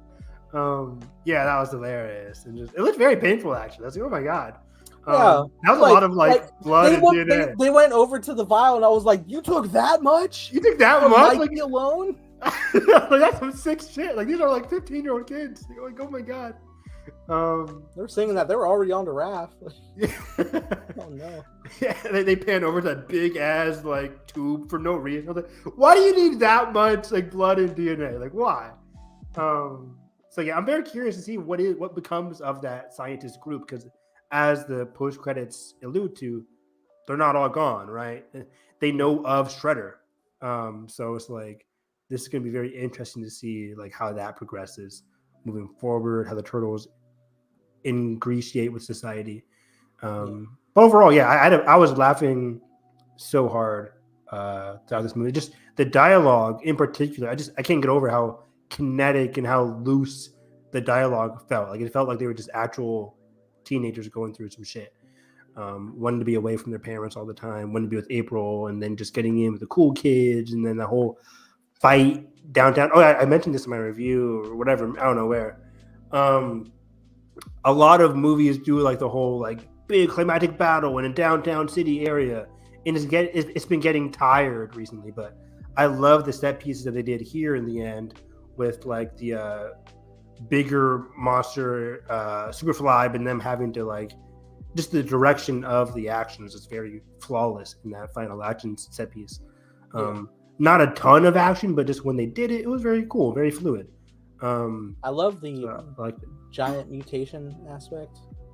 Me too. Because again, that could have been very goofy, but it really worked. I liked it. It made me uncomfortable. Because you zoom in on bits and I'm like, is that a fucking giraffe? Oh, you're right. Yeah, because like there's parts of like random animals, real animals. It was very gross. But, like their eyes are moving and they're sensitive. I'm like, no, not cool, Bob. That's not Cronenbergian. Cool. Like, that was very gross. Because when he's moving to like he has like the different animals. Ew. Yeah, just thinking about it, I'm like, oh, that's not great. Can't imagine what that would look like. They did like one little shot on the leg, and it's like it cured like a little horses off. But it was like, oh no, that's number one, that's not enough, and number two, this is still disturbing. Still disturbing. Don't get in the blowhole, because there's always that video game weakness. Yeah. Oh, they mentioned Attack on Titan. The way this movie ends is because of Attack on Titan. The nape of the neck, the back of the neck, is the weakness, and that's what they go towards, the blowhole aspect. How were you feeling in the theater? I was losing it. I was like, no way is Attack on Titan being used as like an example for the critical weakness. Awesome. Motherfucker sitting in this theater humming Sasageo. Just it's the meme of the person leaning forward in the seats. Yeah, it's me. I was like, okay, now you got my interest. Maybe that's why I liked the ending, because it was so Attack on Titan enamored. It was so cool, so cool. Yeah. Overall, yeah, I had a blast with this movie. Good 4 stars. I thought it was cool that like it threw me off at first that like when they went into school they don't have their bandanas anymore, but they're still wearing their colors as their wardrobe. For sure, yeah. And I assume like when they go fight crime, they put it back on and stuff. Yeah. Yeah. It was a very poetic ending. I forgot to mention that. Like, I like that they go into the school. That's kind of like the ending. But then, if you sit towards the credits, there are also like the dance. They go to the prom dance where April didn't have a date, and then Leo asked her out on the date. So you see the whole dance sequence, and then the other ones just wearing their suits at a dance. It's very sweet. It reminded me how I want Beyond the Spider-Verse to end with Miles and Gwen at her dance that got unfortunately interrupted with the whole Peter. Will Miles have a dance? Miles have a dance. Get those 2 cakes for your parents. I don't know. Where is Miles still in high school? Is Miles still in high school? Yeah. Yeah. Because he wanted to go to college in New Jersey, and she's like, New Jersey? It throws me off whenever it's like a situation where it's like a dorm room setup, because that makes me think college, and it's like you're high school. Yeah, it's just an expensive ass high school. Right. But yeah, it's so this movie it spoke to me. It was very fun, very cool. That was funny in Spider-Verse. We're just like, Jersey's too far, and like having lived in Jersey and visited New York, it's like it's not a long train ride. It's an hour-long train. So he's like, in Jersey, And even Jeff was like, "Come on, Rio, come on." That scene is so good. You'll see a reaction to that soon when we watch it on commentary coming up. Your time with Ahsoka and Saw. I'll make time. We'll make time. I still got time. Woo! Full circle. Incredible reference. But yeah, I have not ranked the last couple movies I've seen in theaters. I haven't ranked Talk to Me, which is a very good horror movie. People should recommend. People should see it. Talk to Me, I saw Theater Camp, and then I saw TMNT. I haven't ranked this, but I think it'll be my top 15 of the year for sure. I got it at number 11. Number 11, yeah. It's under Scream 6 for me. Oh, this would be above Scream 6 for me. Scream 6 in your top 10. Oh, yeah, it's number 10. How many movies have you seen this year? 10? 20. In that case. Wow, 65 is at the bottom. That's funny. Yeah. Wait, who has 65? 60. No, 65 is my lowest rated. Your lowest rated. Makes sense. It's a movie. No commentary for that one anytime soon. Unless you pay us. 65 is crazy how pivotal backstory is relegated to off air. It's crazy to me. It's so short, but I felt it drag. How? What a paradox. I was tired. Me too. I was like, oh, we're still okay. It's so funny because I'm like, it's a situation where like I don't, I could have been like, maybe he's tired because like he went to the movies and he was tired, but like this is the first movie of the day. No, it dragged towards the end and it got so just repetitive. But yeah, TMNT was great. What else? Not much else to say. This was a fun podcast. I did not think we'd be talking for 2 hours because we were like, no Secret Invasion review. We'll just talk about Fantastic Four rumors, TMNT, and Superman. But it's been 2 hours and 6 minutes. That's what happened with us. The shorter the show notes, the longer the podcast. I think that's how it usually works out. Yeah. For us. I think it's because we know there's not much, so we can just dive in as much. We can just bullshit. Yeah. With that being said, find me on Twitter, Harris EV9. Big Brother 25 is in full swing, everybody. Loving Big Brother so far. It's been 5 days. It's been like 3 to 4 days, and the live feeds are giving. Great stuff. I would say follow me on Twitter, but most of my Twitter is just like Big Brother nonsense. So if you don't want that, you don't have to follow me. Or you can just mute BB25. Otherwise, anime is great. TV is great. Movies are great. It's been a good time. This week is my last week of summer vacation. I'm so sorry. It's gonna suck. I go back to school on the 17th. The end of this week is the 11th, actually, right? Yeah. And then next week I still have to go to work, but kids don't come in until next Friday or Thursday, whatever. Whatever. Either way, we'll be doing more Saw commentaries. If you have not watched our Saw commentary or you've never seen any of the Saw movies, watch them along with us. I have not seen any of the Saw movies moving forward, so it'll be a new experience for me as well with Saw 2, 3, 4, 5, 6, whatever. Leading up to Saw 10. We'll also be doing we'll be doing actual prep for Ahsoka. Ahsoka comes out August 23rd, and we'll be watching commentaries of pivotal Ahsoka/Rebels characters. The show Ahsoka is Ahsoka and Sabine as dual protagonists, so we'll be doing a lot of Sabine episodes as well. So a couple episodes from season 1, from 2, from 3, and 4, leading into Ahsoka on the 23rd, and we'll be bringing back Hyperspace Hype to react and review to all those Ahsoka episodes. I'm excited. This can be a cool fall season coming up. Absolutely. It's going to be a blast. And a half. So yeah, with that being said, find me at _TimeBlazer. Making a show called Time Blazer with not co-creator, with creative. I created it. I gave you the word blazer. Use that time. How dare you stand where I stood? Who do you think you are? I am. Yes, co-consultant. Creative consultant and co-star Evan Harris. Ben, I'm back, baby. Yes, can't wait. Plays. Working on some character designs. Hopefully, maybe we could do some fucking presentation stream now that I'm capable. I'm ready. There's a lot I'd like to present.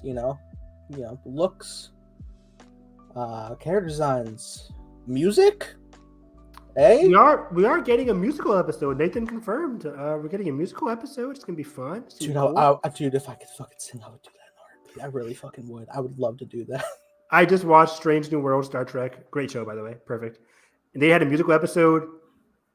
I teared up, Nathan.